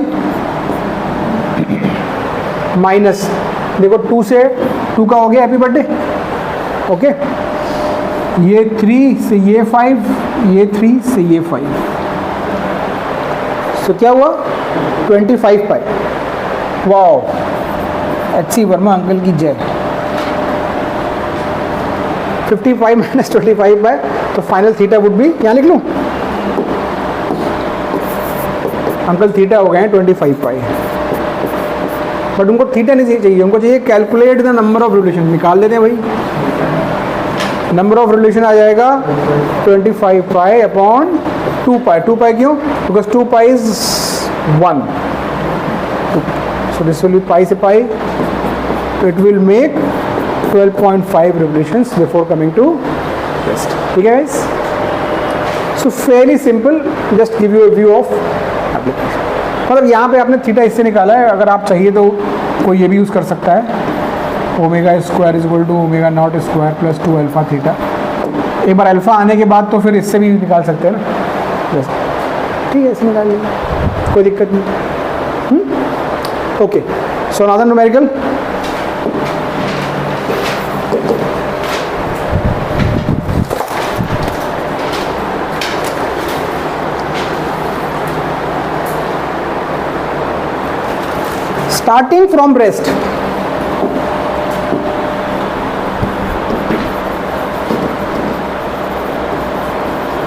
starting from rest,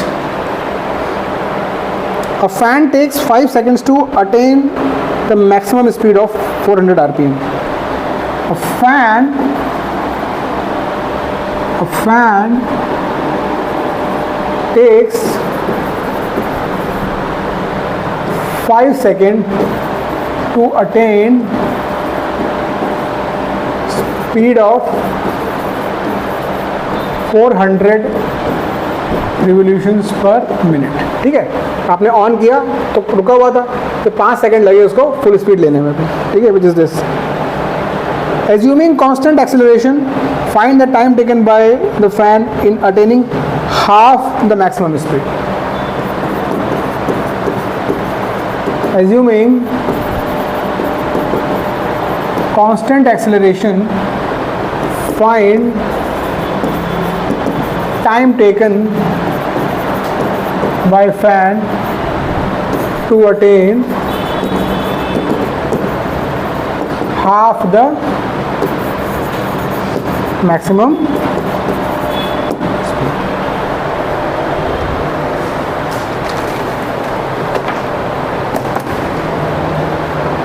ठीक है, उल्टी कहानी है, यहाँ पे वहाँ पे रोका था, यहाँ पे चलाया है, अच्छी बात है, कर देते हैं, हमें क्या है, हमारा काम ही है करना। ठीक है, टाइम इज 5 सेकेंड। अब यहाँ पे आप लोग बताओ ओमेगा नॉट क्या है? Omega naught 0, time is 5 seconds and omega is 400 revolutions per minute, जो हमें पसंद नहीं है। बार बार ये जो चीज़ पसंद नहीं है वही दे देते हैं। 2 पाई n बाई 60 कर लेंगे इसको, right guys, 2 pi n by 60 to get into radian पर सेकेंड। कर लो अंकल, कैंसिल हो गया, 3 हो गया, बस और नहीं जाएगा। This will B 40 pi by 3 radian. ठीक है, तो अब पहले हम इससे निकालेंगे अल्फा, क्योंकि हमको मालूम है कि they are asking about half the maximum speed. तो मुझे ओमेगा पता है, I want to go from this to इसका हाफ, मतलब 20 पाई बाई 3। टाइम पूछा है, सो अल्फा एक ऐसी चीज़ है जो यहाँ से निकल के यहाँ पे भी यूज होती है, because alpha is constant, right. तो पहले उस इंफॉर्मेशन से अल्फा निकाल लो। तो omega is equal to omega naught plus alpha T. Omega is 40 pi by 3, this was 0, alpha into T was 5, alpha यहाँ से आ गया 8 पाई बाई 3 रेडियन पर सेकेंड, राइट। अब ये अल्फा यूज़ करके हम इसका टाइम निकालेंगे, दैट्स इट। ऐसी प्रॉब्लम बनती है, ट्रेजर हंट, पहले यहाँ पहुँचो, यहाँ पे क्लू मिलेगा, वहाँ जाओ, ऐसे ही करते हैं, नहीं चलते। तो यहाँ से निकाल लेंगे। अब फिर से हम ये निकाल रहे हैं, इस इक्वेशन को दोबारा यूज़ कर रहे हैं, but from a different perspective. Now we have to start from 0 but not reach here, we have to reach with this speed. और उसके लिए कितना टाइम लगेगा? That will be alpha into T. निकाल लो यहाँ से कितना आएगा टी, 2.5। अब यहाँ पे एक कन्फ्यूजन आप लोगों को हो सकता है कि सर इतनी मेहनत क्यों करवाई, सीधे 5 का हाफ ना कर देते। इवेंचुअली आंसर सेम आया डियर, इवेंचुअली। ठीक है, इसलिए ये मत समझ लेना कि इतनी मेहनत करने हमने स्मार्ट वर्क करेंगे, ये जिस डेटा कुछ ऐसा सेटअप हुआ है कि ऐसा आ गया है, ऐसा कुछ नहीं है।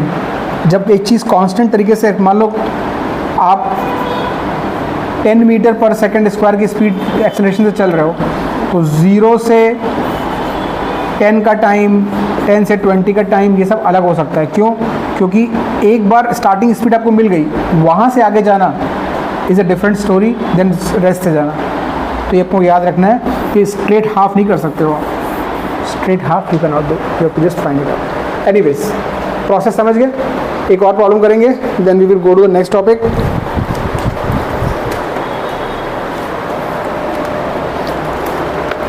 अब ये थोड़ा सा डिफरेंट डोमेन की प्रॉब्लम है। ये तो प्योर काइनेमेटिक्स था, ये भी प्योर काइनेमेटिक्स है, थोड़ा सा इसमें इन्वॉल्वमेंट है। A bucket is being lowered down into a well. अरे वाह,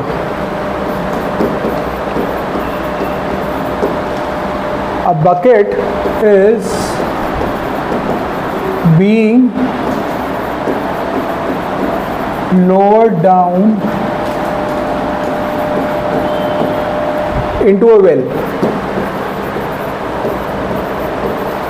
Okay, through a rope passing over a fixed pulley. Through a rope passing over a fixed pulley.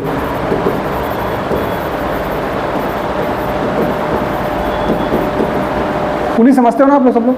Yes, कभी गाँव में देखी हो शायद अपने पुली। फिक्स पुली ऑफ रेडियस, पुली का रेडियस दिया हुआ है 10 सेंटीमीटर। ठीक है, तो कुछ ऐसा सिनेरियो है, this is pulley,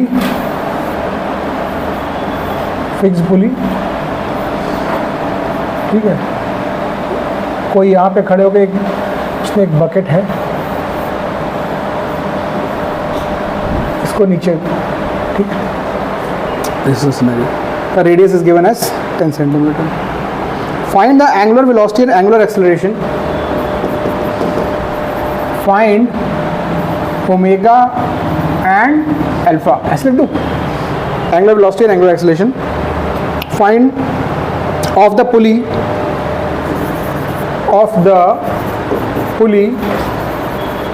okay, at an instant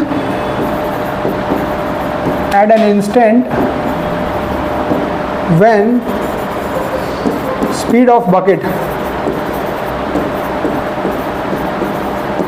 is 20 centimeter per second, speed of bucket is 20 centimeter per second, and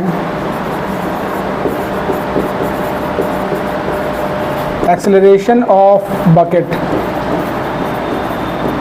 is 4.0 meter per second square.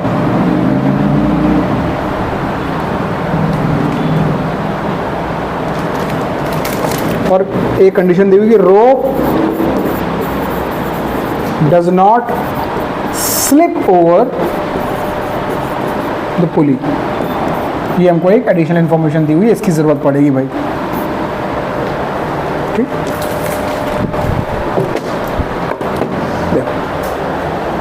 Problem क्या है कि एक किसी इंस्टेंट पे, ये हमारी पुली है, दिस इज माय रोप, एक किसी इंस्टेंट पे इसकी स्पीड दी हुई है अपने को 20 सेंटीमीटर पर सेकेंड, इसकी स्पीड बकेट की, और इसका एक्सेलरेशन दिया हुआ है 4 मीटर पर second square. At that instant they are asking कि how fast this guy will be rotating। उस टाइम पे इसका ओमेगा पूछ रहा है एंड उसी टाइम पे इसका अल्फा पूछ रहा है। Is the problem clear? आपको इधर पता है कि somehow the bucket का स्पीड नीचे आने का would be connected with the पुली का रोटेशन का स्पीड। अगर ये फास्ट आएगा तो पुली फास्ट रोटेट कर रही होगी, अगर ये स्लो आ रहा होगा पुली स्लो कर रही होगी, सो दे आर इंटर रिलेटेड। अच्छा, अब यहाँ पे क्या ये मैं मान सकता हूँ कि ये पॉइंट अगर ए है और एक ये पॉइंट पुली के ऊपर जो जस्ट टच किया ये बी है, please focus, one point of rope which is just on the bucket, ठीक है, and tied to the bucket, and this is touching the pulley. If this is not happening, if the pulley is not slipping, the rope is not slipping over pulley, साथ साथ चल रहे हैं, the rope is not skidding down on pulley, so can I say कि the velocity of this point has to be same as this, जितना ये नीचे आएगा उतने तो ये भी नीचे आएगा। If this slipping is not, slipping होगी तो नहीं बोल सकते फिर, इसीलिए उसने rope does not। अब कहानी सिंपल हो गई, आपको मालूम है अब ये एक this is a rotating object, तो ऐसे रोटेट कर रहा है इस तरीके से, ठीक है। ये हमको मालूम है कि v is equal to are omega, तो omega is equal to V by R, देख लो सिंपल है, क्योंकि इसका भी वही होगा तो इसका भी होगा, तो वी पता चल गया।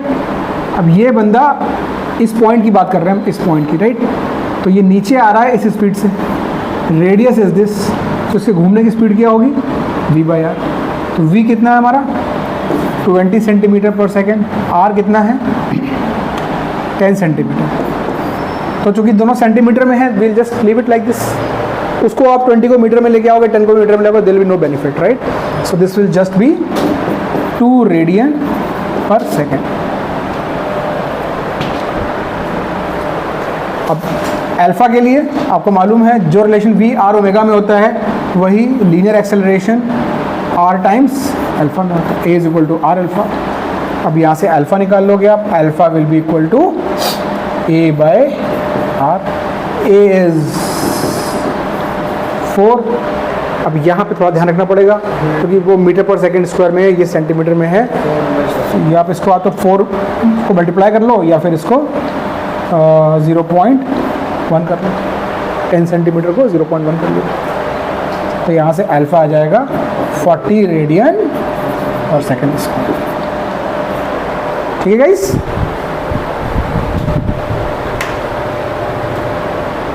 है ना, तो बिल्कुल इजी प्रॉब्लम होती है। अब जैसे आपको जो शीट मैंने दी थी कल, अगर किसी के पास वो शीट अभी है तो वो इसमें बहुत सारी प्रॉब्लम्स आपको प्रैक्टिस की मैंने इस तरीके की दी हुई है ना। फर्स्ट प्रॉब्लम है, देन उसके बाद 9th प्रॉब्लम है, first 9th okay, and then तो 9th में थोड़ा टॉर्क भी आ जाएगा, हम कर लेंगे अभी, खैर नहीं वैसे। 16th देखो, 16th में इस तरीके का एक इक्वेशन दिया हुआ है 16 में कि angle theta covered by a body, sheet का प्रॉब्लम है, एक ऑब्जेक्ट रोटेट कर रहा है जिसका angle of rotation is dependent on time with this equation 6t plus 5t square. अब देखो लॉलीपॉप है एकदम, ये है ना, ये दे दिया अपने को। Determine the value of instantaneous angular velocity and angular acceleration at time t equal to 2 second. वो बोल रहा भाई ओमेगा मुझे दे दे, अल्फा मुझे दे दे, कब, at time t equal to 2 second. देखो है ना लॉलीपॉप, ओमेगा होता है D theta by D T,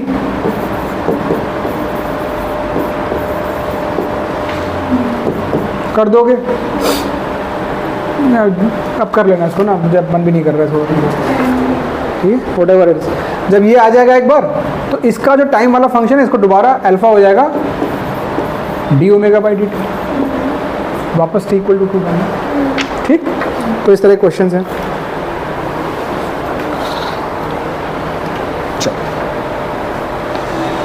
अब हम आते हैं हमारा नेक्स्ट बड़ा टॉपिक, थोड़ा सा इंटरेस्टिंग है, थोड़ा सा बोरिंग था, ठीक है। वो टॉपिक है रोटेशनल इक्विलिब्रियम।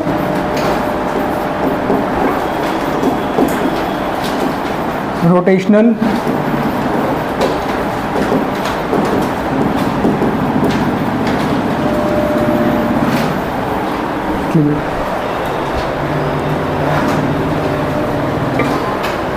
Rotational equilibrium.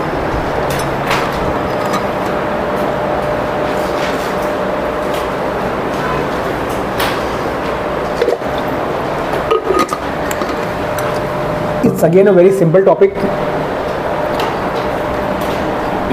देखो, वी हैड लर्न दिस कि एक ऑब्जेक्ट है, इसमें बहुत सारे फोर्सेस लग रहे हैं, F1, F2, F3, F4, but the net force अगर ज़ीरो है मीन्स ऑब्जेक्ट अगर मान लेते हैं इनिशियल रेस्ट पे ही आई है, इनिशियली रेस्ट पे ही आई है, तो object remains at rest, right.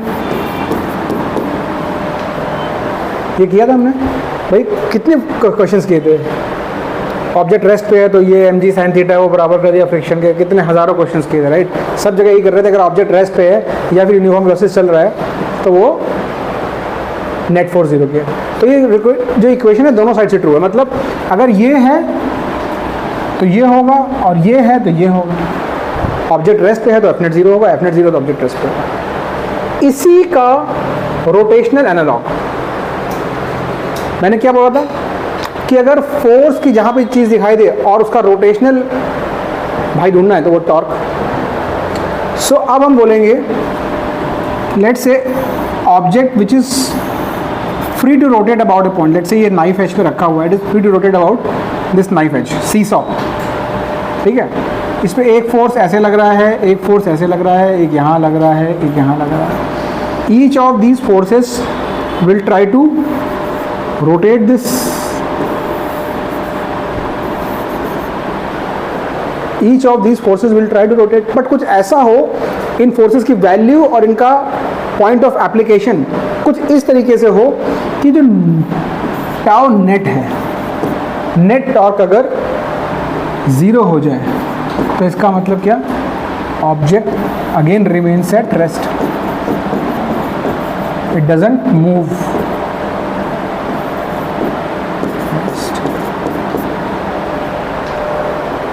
right? So this is the rotational analog of the translational analog. If net external torque is zero, object remains at rest, मतलब it does not rotate at all, it remains at rest. ये हमको problem solve करने के लिए बहुत ज़्यादा help करता है। ये नाइफ एज वाली प्रॉब्लम्स या फिर बैलेंसिंग वाली प्रॉब्लम्स जहाँ पे object has a rotational axis but it is not rotating, we can just do this and find out the unknowns, ठीक है। तो याद रखना है कि दोनों वेज ट्रू है, या तो ये होगा तो ये होगा, ये होगा तो ये होगा, दोनों तरीके से इस्तेमाल होता है, ठीक है। Let's straight away go to the problem because that is the best way to learn this topic. इसमें कुछ और कोई थ्योरी है ही नहीं। टॉर्क निकालना आपको सीखने का एक मौका मिलेगा कि टॉर्क कैसे निकालते हैं, कैसे इक्वेट करते हैं। That will be a complete story to build your kind of knowledge about handling this overall topic rotational equilibrium, ठीक है।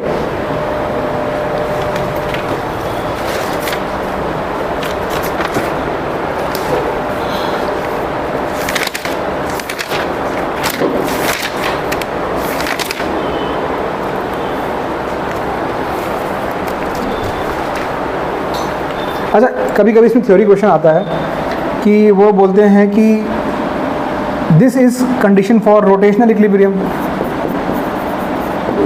बता दो इसलिए कहीं ऐसा ना हो कि आप लोग ये छोटा सा पॉइंट मिस कर जाओ। This is rotational equilibrium, this is called translational equilibrium,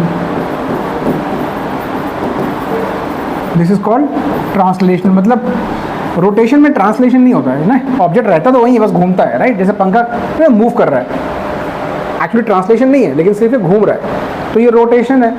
अगर ये चलने भी लगे तो ट्रांसलेशन हो जाएगा। तो ये कंडीशन है ट्रांसलेशन इक्विलिब्रियम के लिए। तो इंडिविजुअल कंडीशंस क्या क्या हैं? ट्रांसलेशन इक्विलिब्रियम की F net is 0, rotation equilibrium की टाउ नेट इज 0। अगर किसी ने बोला just equilibrium, what are the conditions for just equilibrium, तो आपको दोनों लिखना पड़ेगा, F net is 0 and tau net is also 0। ठीक है, बस आपके स्कूल में शायद क्वेश्चन आ सकता है कि the object is in equilibrium क्या क्या चीज़ होगी, तो ये भी होगा, ये भी होगा, नेट टॉर्क 0 होगा और नेट फोर्स भी 0 होगा। चलो let's start with the questions.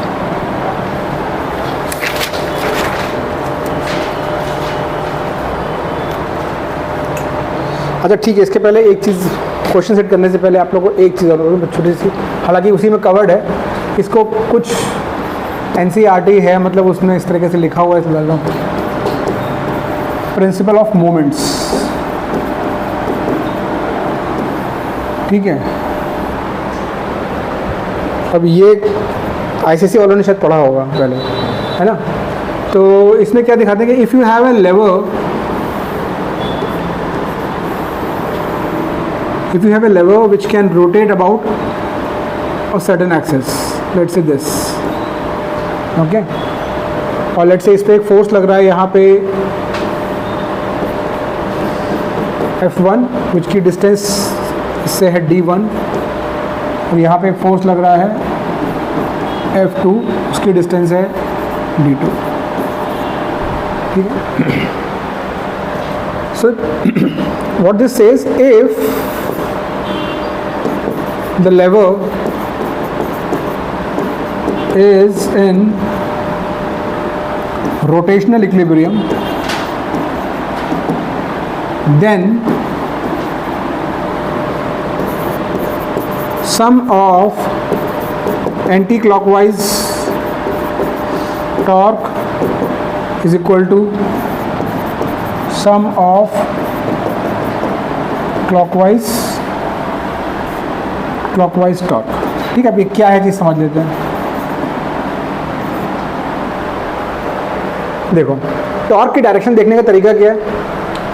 अब ये ऑब्जेक्ट, ये नाइफ एज है, तो ऑब्वियस सी बात है कि इसको अगर आप ऐसे फोर्स लगाओगे तो ये कैसे घूमेगी, नीचे आएगी रॉड, ऐसे घूमेगी, right.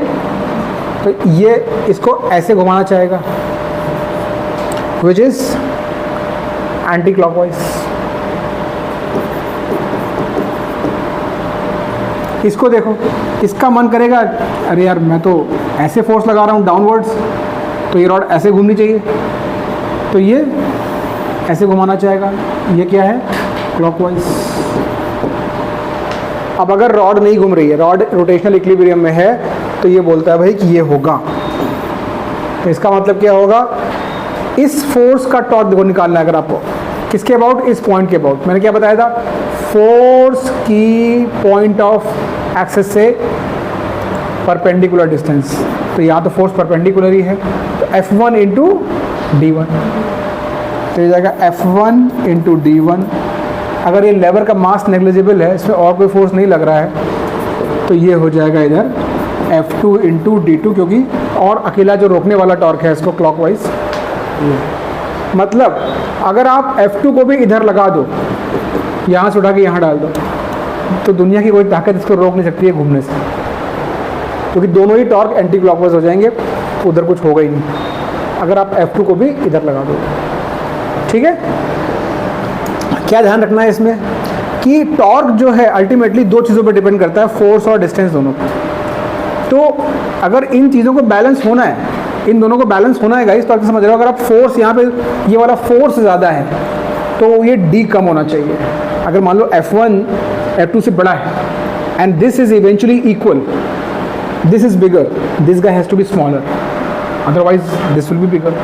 So force has to be near to the axis of rotation if it is bigger, otherwise भी वैसे ही होगा। ठीक है, तो बैलेंस होना है इन दोनों को, राइट। सो ये आपको ध्यान रखना है, क्योंकि कभी कभी ना आपको सोचना पड़ जाता है कि फोर्स कहाँ पे लगाएं, इधर या उधर, तो सोचना पड़ेगा, अच्छा ये फोर्स ज़्यादा है तो इसको इधर लगाना पड़ेगा, इसको इधर नहीं लगाना पड़ेगा। तो ये थोड़ा सा आपको हमने आपको व्यू दे दिया है, ठीक है। तो this is called principle of moments. और इसके बाद एक छोटी सी होती है कपल।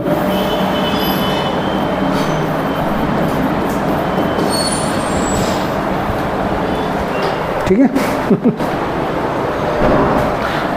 ये होता है to opposite forces whose line of action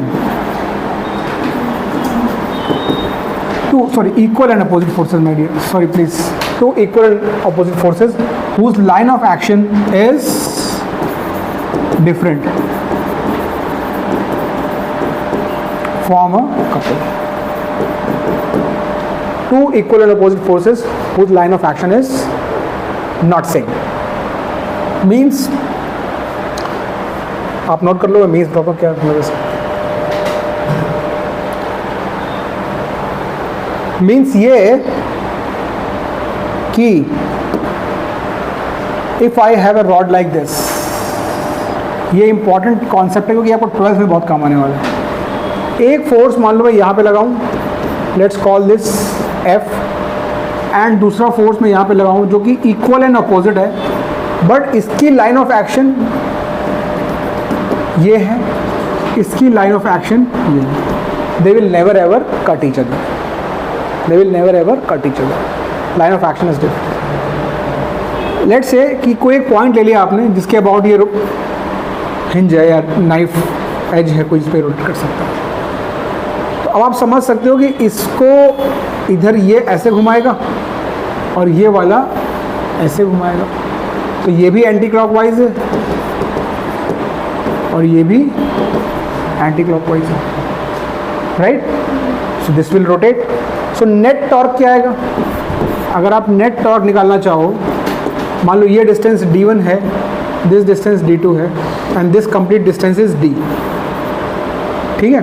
तो टाउ नेट आप निकालोगे तो इसका आ जाएगा f इंटू d1 और ऐड होगा। क्यों ऐड होगा? क्योंकि दोनों सेम डायरेक्शन में, भाई वेक्टर क्वांटिटी है, अगर सेम डायरेक्शन में तो ऐड होंगी। तो ये हो जाएगा f इंटू d2। ये समझ पा रहे हो आप लोग गाइस? दो these forces are trying to rotate, it's like car का स्टीयरिंग जो आप घुमाते हो, राइट। तो इस तरीके से आप रोटेट कर रहे हो उसको, राइट।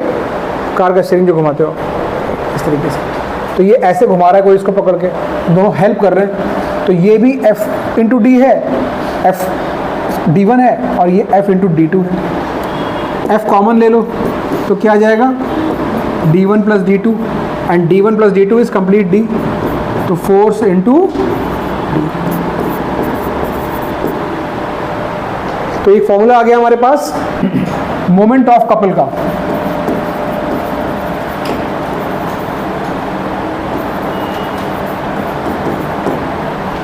मोमेंट ऑफ कपल का, one of the force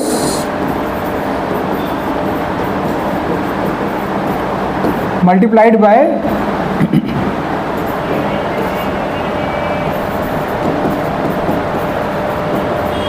between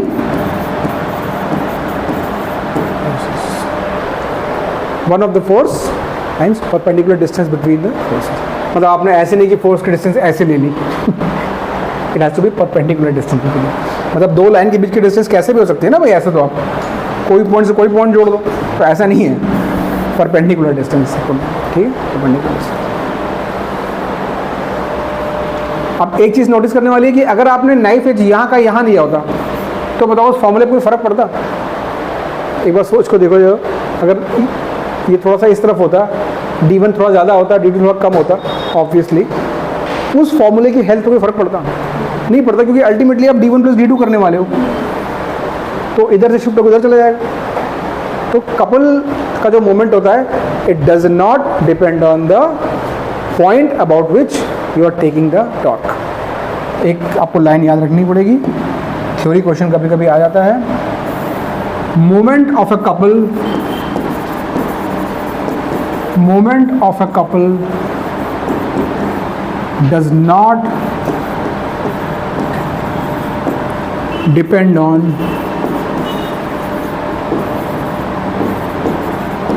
axis of rotation, axis of rotation यहाँ पे हो, यहाँ पे हो, यहाँ पे हो, कोई फर्क नहीं पड़ता, it is same. Okay, so now let's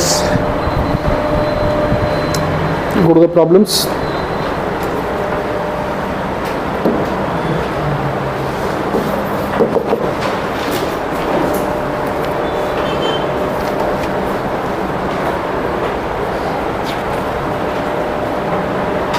This is from NCERT, ठीक है. A meter stick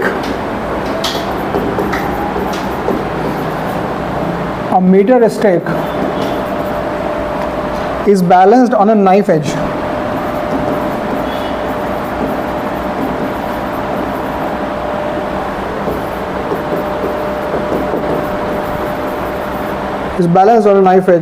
At its center.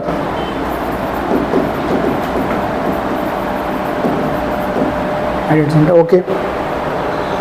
When two coins of 5 gram each, when two coins of 5 gram each are put one on top of other, are put one on top of other at 12 centimeter mark,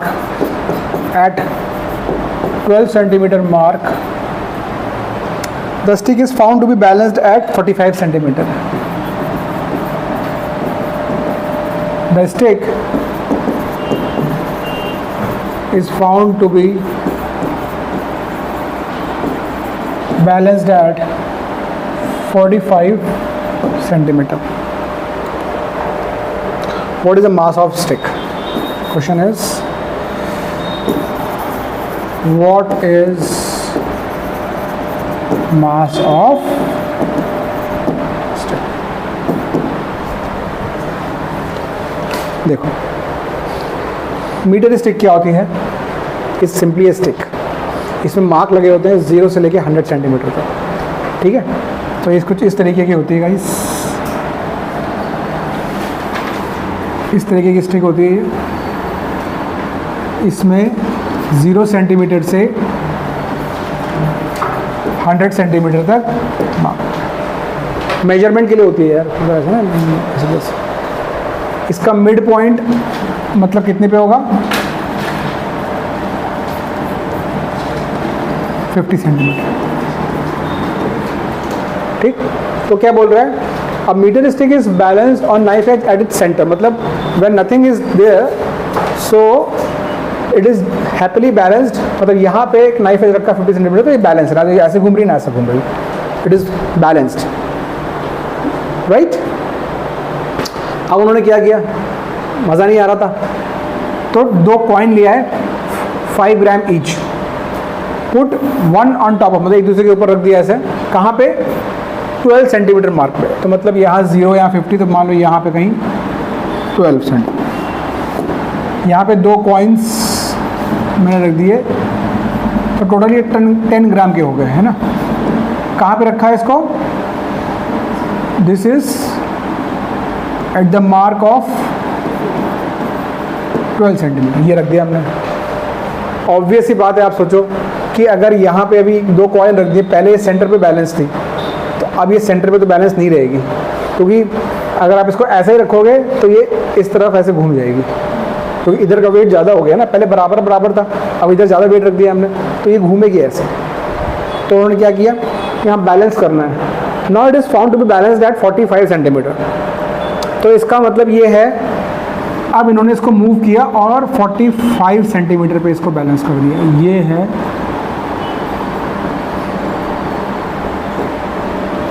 अब सोचो physics perspective से क्या हुआ होगा भाई. जब हमने इसको इस साइड में, इसका सिर्फ वेट है अकेले, तो इसको इसका वेट कहाँ पे लगेगा, वेट ऑफ जो नाइफ एज का होता है, इसका मिड एज का होता है, वेट हमेशा उसके मिड पॉइंट पे लगता है, ठीक है। तो इसका वेट लग रहा था पहले यहाँ पे बिल्कुल बीच में। अब जैसे मैंने इसको इधर खिसकाया तो क्या हुआ, इस साइड का टॉर्क थोड़ा सा कम हुआ होगा क्योंकि डिस्टेंस आपने कम किया, और उस साइड का टॉर्क थोड़ा सा बढ़ा होगा। एक ही नज़रिया है। पहले अगर आप देखो तो जब कुछ नहीं था, जब कॉइन नहीं थे, तब ये इसका वेट यहाँ से पास हो रहा है। अब इस वेट का टॉर्क अगर आप निकालोगे इस नाइफ एज के अबाउट तो जीरो आएगा, क्योंकि force is passing through the axis of rotation condition, right. तो ये अकेला वेट था और वो इससे पास हो रहा था तो ये जीरो हो गया, ठीक है, इसलिए टिका हुआ था, ये नेट टॉर्क जीरो था। जब मैंने यहाँ पे दो कॉइन रखे तो इधर का नेट टॉर्क जीरो नहीं था, बट मैंने क्या किया, इसको इधर खिसका दिया। अब कैसे ये रुक रहा होगा, खुद सोचो। अब इस समय इसको दो टॉर्क, ये जो कॉइन का वेट है ये इसको इस तरीके से दबा रहा है, तो ये इसको ऐसे घुमाना चाह रहा होगा। अगर हम कॉइन्स की बात करो तो वो कॉइन्स क्या इसको दबा रहे होंगे ऐसे, तो ये ऐसे घूमेगा, लेकिन इस टाइम इसका वेट इसको बचाएगा। बोलेगा रुक जाओ यार, मैं भी तो हूँ, मैं इसको ऐसे घुमाने की कोशिश कर रहा हूँ, ये इसको ऐसे घुमाने की कोशिश कर रहा हूँ। ये है एंटी क्लॉकवाइज, ये है क्लॉकवाइज, राइट। तो बस problem is all about equating this, all the distances are known to us, we just have to equate and get the work done, ठीक है। तो यहाँ पे अब देख लेते हैं हम लोग कि net torque about 45 centimetre mark is zero. अब निकालो नेट टॉर्क। ये कितना फोर्स है यार, ये फोर्स है 10 ग्राम, ठीक है, 10 ग्राम है, ओके। तो दो चॉइस हैं, या तो हम ग्राम को केजी में बदलें, निकालना क्या है, मास इसका, we convert this into KG, we will get the answer in KG. इससे बेहतर ये है कि टॉर्क इक्वेट करने हैं अल्टीमेटली, तो we let it be in gram, और तो कुछ चीज़ है नहीं यहाँ पे, सिर्फ इक्वेट करना दो चीज़ों को। तो इस तरह के क्वेश्चंस में जनरली हम लोग यूनिट का बॉदर ही नहीं करते। जब भी आप प्रिंसिपल ऑफ मोमेंट्स लगाओगे तो कभी भी वेट को केजी वेजी में करने का ज़रूरत नहीं है, आप ग्राम का ग्राम लो, आपको जो आंसर होगा वो भी ग्राम्स में आएगा। बस हाँ, ऐसा मत कर देना कि वाले दो वेट्स दिए हैं, एक केजी में और एक ग्राम में, तब भी आपने सर ने बोला था तो कुछ नहीं करेंगे, वो अलग, वो गलत हो जाएगा, है ना। तो वहाँ पे आपको दोनों को कंसिस्टेंटली यूनिट में लाना पड़ेगा, बट यहाँ पे हम ग्राम में रखते हैं। सो 10 ग्राम, तो मतलब मास, फोर्स क्या होता है, mass into acceleration due to gravity, तो आपको मल्टीप्लाई करना है तो आप जी से मल्टीप्लाई कर लो, हालांकि इसको ज़रूरत नहीं है। सो 10 इंटू जी, ये मेरा फोर्स हो गया भाई, ये फोर्स लग रहा होगा यार, 10 इंटू जी, 5 ग्राम के दो कॉइन हैं, ये फोर्स लग रहा होगा 10 इंटू जी। और इसकी डिस्टेंस कितनी है, ये परपेंडिकुलर,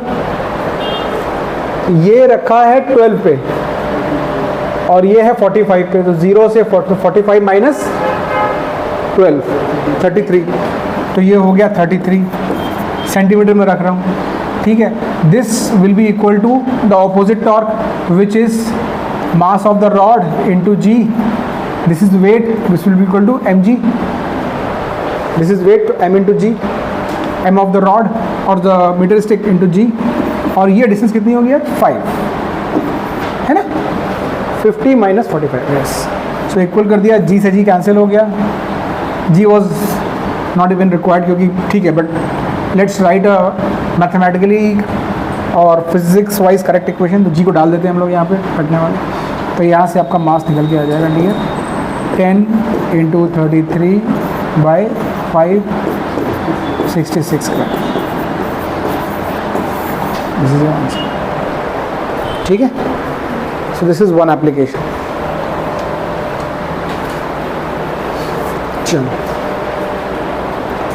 तो ध्यान क्या रखना है आपको, चीज़ों को दो चीज़ों को ध्यान रखना है कि what is my anticlockwise torque, what is my clockwise torque, and you have to equate.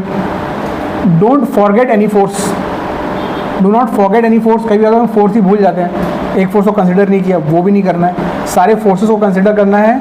और एक बार आप 2-3 क्वेश्चन करोगे तो आपको ये बहुत ही ईजी लगेगा, मतलब it's a very easy domain to be honest शायद आईसीसी वालों ने ऐसे क्वेश्चन किए भी होंगे आप लोगों ने, है ना, तो वो तो 10th में ही उनको कराए जाते हैं, तो ऐसा कुछ भी नहीं है।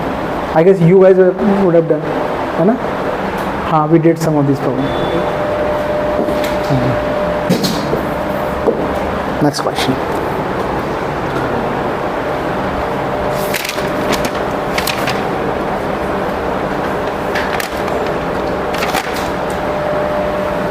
a metal bar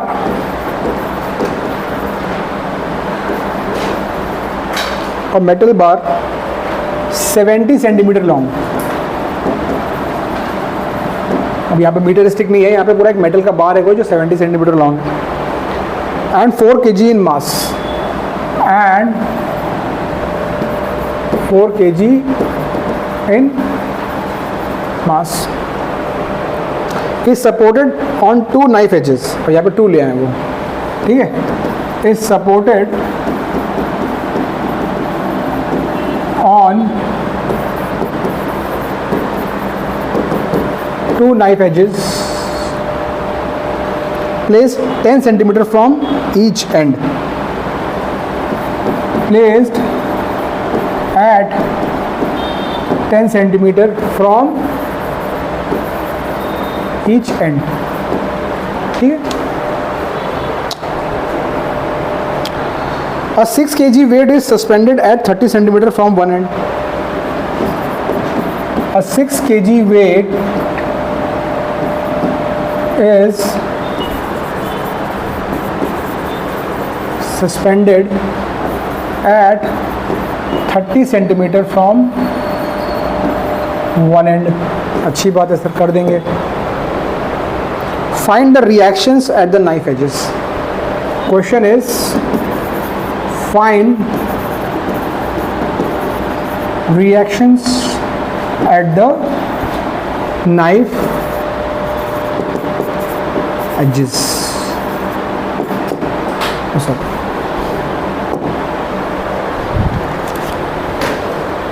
देखते हैं पहले क्या बोलना चाह रहा है ये बोलना चाह रहा है भाई कि मेरे पास एक मेटल बार है, बना देते हैं मेटल बार, 70 सेंटीमीटर लॉन्ग है, 70 centimetre long, 70 centimetre long,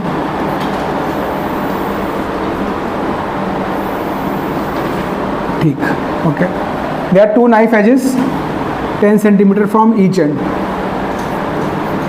so this total is 70, this is 10, this is also 10, okay, and a 6 kg mass is suspended, मतलब यहाँ से 30 centimeter distance पे I have suspended a 6 kg at 30 centimetre distance, ये भी मैंने कर दिया है। और 6 kg from one of the end, उधर से लगा इधर से लगा, सब कुछ सिमेट्रिकल है ना, कोई फर्क नहीं पड़ता, तो मैंने यहाँ से लगा दिया। फाइंड द रिएक्शंस, अब ये बैलेंस्ड है, ठीक है, क्योंकि वो बोल रहा है इज सपोर्टेड, है ना, इज सपोर्टेड, उसका मतलब सपोर्टेड बोला, इसका मतलब यहाँ पे ये हैप्पीली रेस्टिंग है। होगा क्या, रिमेंबर कि ये मेटल बार है, एक नाइफ एजेस पे, ये इसे मान लो नाइफ एजेस पे टिका हुआ है, तो because of this contact there will be 2 reaction forces, ये आप लोग इमेजिन कर सकते हो डियर। 1 रिएक्शन फोर्स यहाँ पे R1 आएगा, दूसरा reaction force R2, may not be equal, क्यों, बीच में 6 kg आपने लगा दिया, अगर सब कुछ सिमेट्रिकल होता तो R1 R2 इक्वल ही आते हैं, बट यहाँ पे क्या है, इधर 30 सेंटीमीटर पे ये लगाया होगा, सब कुछ अलग आ सकते हैं, तो R1 R2 ले लिए, ये कॉन्टैक्ट फोर्सेस जो हमारे होते तो वही चीज़ है, ठीक है, क्यों, क्योंकि आप ये अपने वेट की वजह से नीचे आना चाहता है, तो ये जैसे एक्शन, उस एक्शन के 2 ये रिएक्शन फोर्सेस, ठीक है। नाउ अगेन करना हमको, अब यहाँ पे 2 चीज़ें करनी पड़ेंगी, क्यों, यहाँ हमारे पास देखो वेरिएबल है R1 एंड R2, ये दोनों ही अननोन है, तो जब आप मोमेंट्स बराबर करोगे, आप देखना मोमेंट्स बराबर होंगे, एक इक्वेशन आएगी, R1 R2 2 वेरिएबल है, तो लिख लेते हैं, चलो अगर हम प्रिंसिपल ऑफ मोमेंट लगाएं तो इसको घुमाने के लिए कौन कौन है?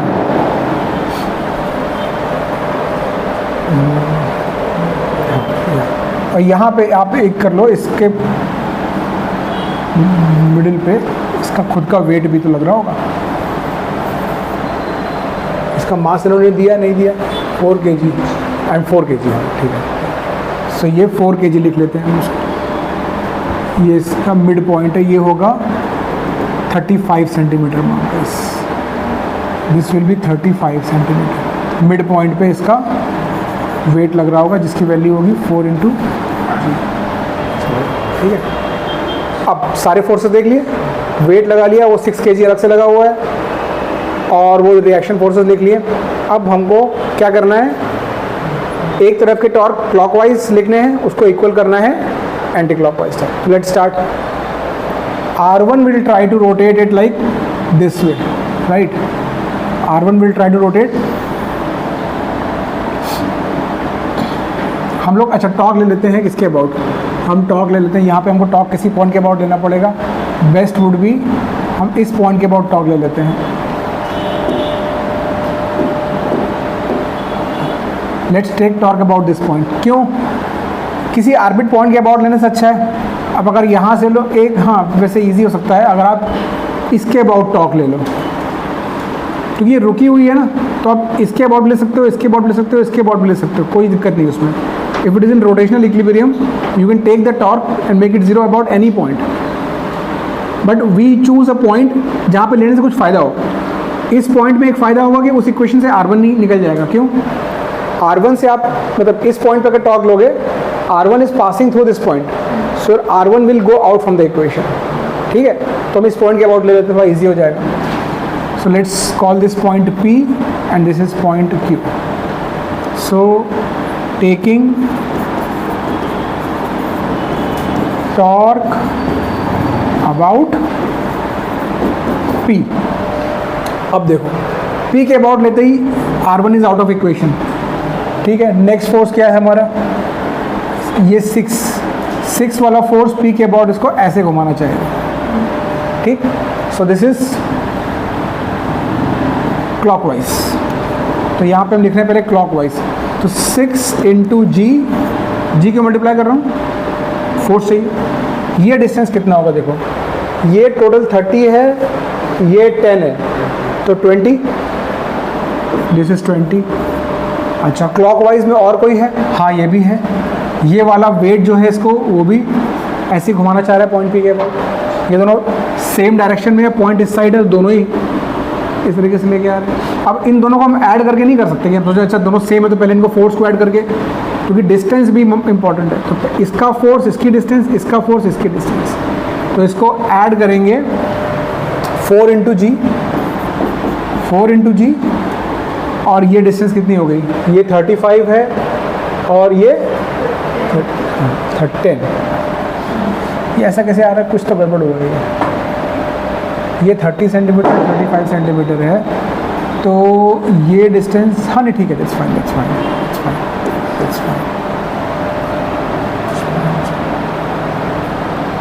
नहीं अभी फाइन कैसे हुआ, कम कैसे आ सकती है, ये 35 और यहाँ से -25 हुआ ना, ये 25 हुआ, ये चीज़ थोड़ी कम होनी है। हाँ अब सही है, ओके। और कोई चीज़ घुमा रही है इसको इस तरफ, ये वाला फोर्स है, ये वाला फोर्स है, ये जो है इसको उल्टा घुमाएगा इस तरीके से। देखो फोर्स का लाइन ऑफ एक्शन और पॉइंट इधर ऐसे घुमा रहे हैं, और यही एक अकेला फोर्स है जो बैलेंस कर रहा है, और तो कोई फोर्स है नहीं इधर। 1 2 3 वेट ले लिया हमने, ये ले लिया, ठीक है। तो ये इक्वल होगा डियर R2 × क्या डिस्टेंस होगी, ये लग रहा है इधर से 10 और ये है इधर से 10, तो 70 - 10 - 50 हुआ भाई। यहाँ से ये भी 10 गया, ये भी 10 गया, तो ये डिस्टेंस कितनी आई, 50 आई। अब यहाँ से देखो फ़ायदा ये हो गया, यहाँ पे R1 अंकल नहीं आया। If we had taken torque about this point, उस इक्वेशन में फिर R1 भी आता तो वो एक और इक्वेशन एनीवेज लगती, बट यहाँ पे डायरेक्टली हमारा R2 निकल आता है। तो यहाँ से आप R2 निकाल लो, कितना आएगा करके देख लेते हैं। G को 10 ले लो, टेक G एज 10, तो ये आएगा 6 इंटू 10 इंटू 20 और ये हो जाएगा 4 into 10 into 25 is equal to 50 into R2। Distance सारे के सारे सेंटीमीटर में कोई फर्क नहीं पड़ता, all these distances are in centimetres, both will cancel out. So this is 200, 6 1200 और ये कितना हो गया 250 इंटू 4 1000, 250 इंटू 1000 तो 2200 is equal to 50 R2। R2 आ गया आपका 220/5, this will B 4 and 44 Newton. तो यहाँ आप G से मल्टीप्लाई कर चुके हो, remember this will B 44 Newton. Now जो इक्वेशन थी वो तो इस्तेमाल कर ली, टॉर्क जीरो कर दिया। अब R1 कैसे निकालेंगे भाई? अगर ये घूम नहीं रही है तो ये ट्रांसलेट भी तो नहीं हो रही है, तो नेट फोर्स भी तो जीरो कर सकते हैं भाई, नेट फोर्स भी तो जीरो कर सकते थे हम लोग, क्या दिक्कत थी? तो नेट फोर्स ऊपर का फोर्स है R1 प्लस R2 जो इसको नीचे गिरने से रोक रहा है, और नीचे कौन लाना चाह रहा है इसको? वो 6 और वो 4 मिलके, 6 and 4 that will be 60 plus 40, 6 into 10 plus 4 into 10, ये 44 आ चुका है R2। तो R1 plus 44 is equal to 100, R1 आ गया आपका 56।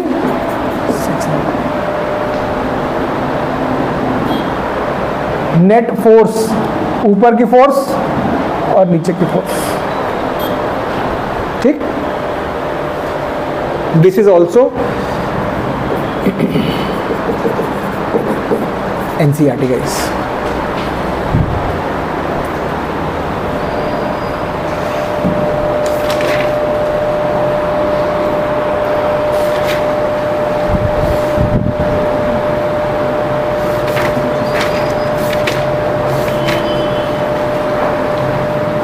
आज का एजेंडा तो मैंने कर दिया finish, today's agenda is finished. अब we will see what is pending, आपको बता दूं एक बार what is pending. Pending part is the easy part, angular momentum, ये चीज़ एक हमको पढ़नी है, ठीक है। फिर conservation of angular momentum,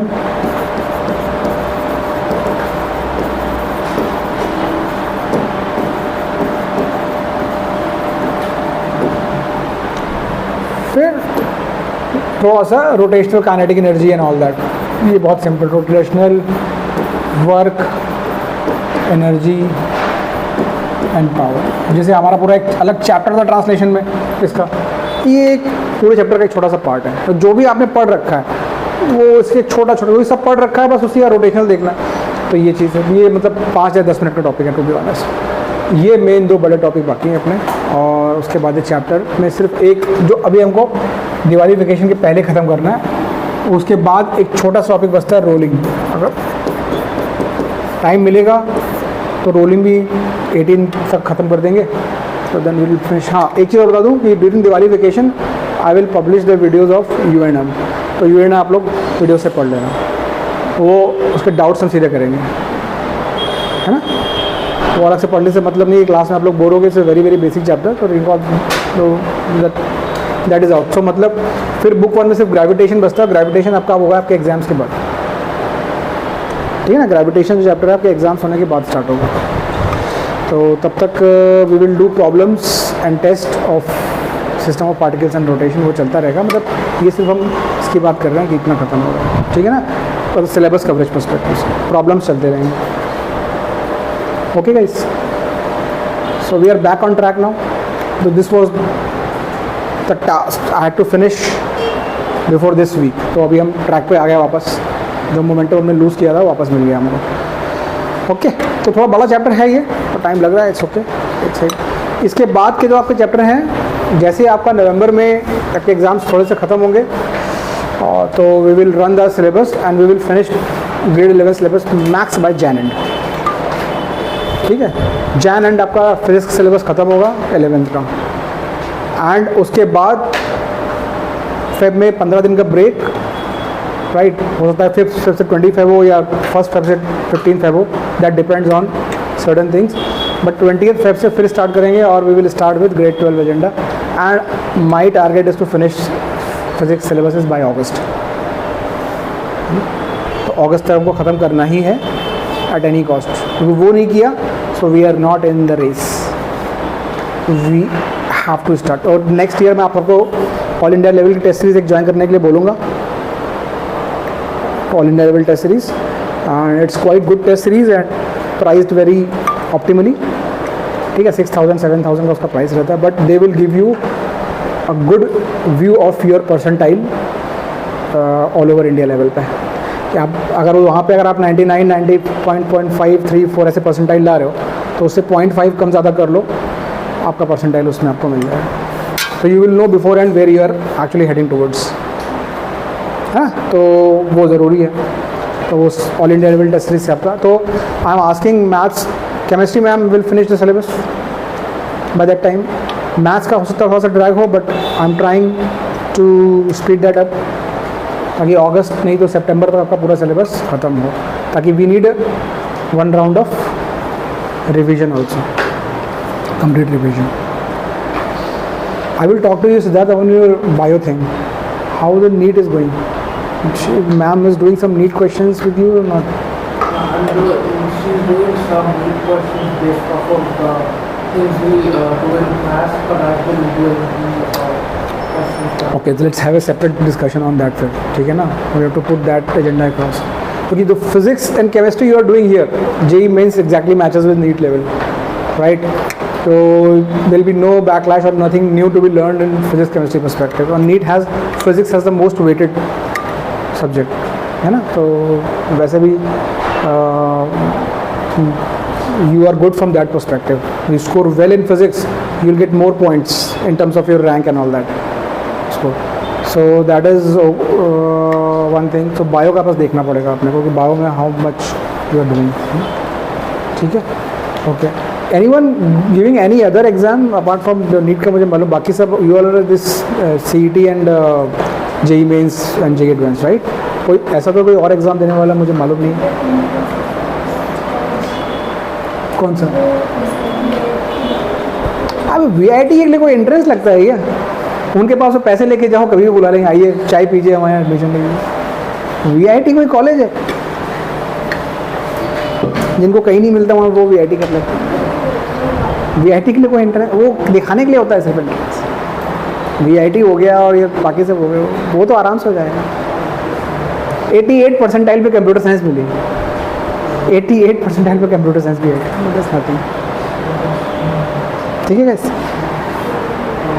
okay, क्या हुआ, ऑल गुड, चलो।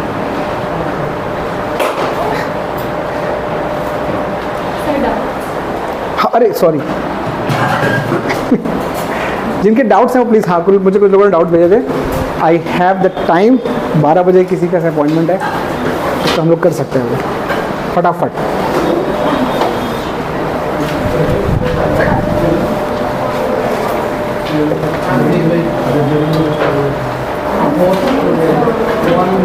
One at 1 PM and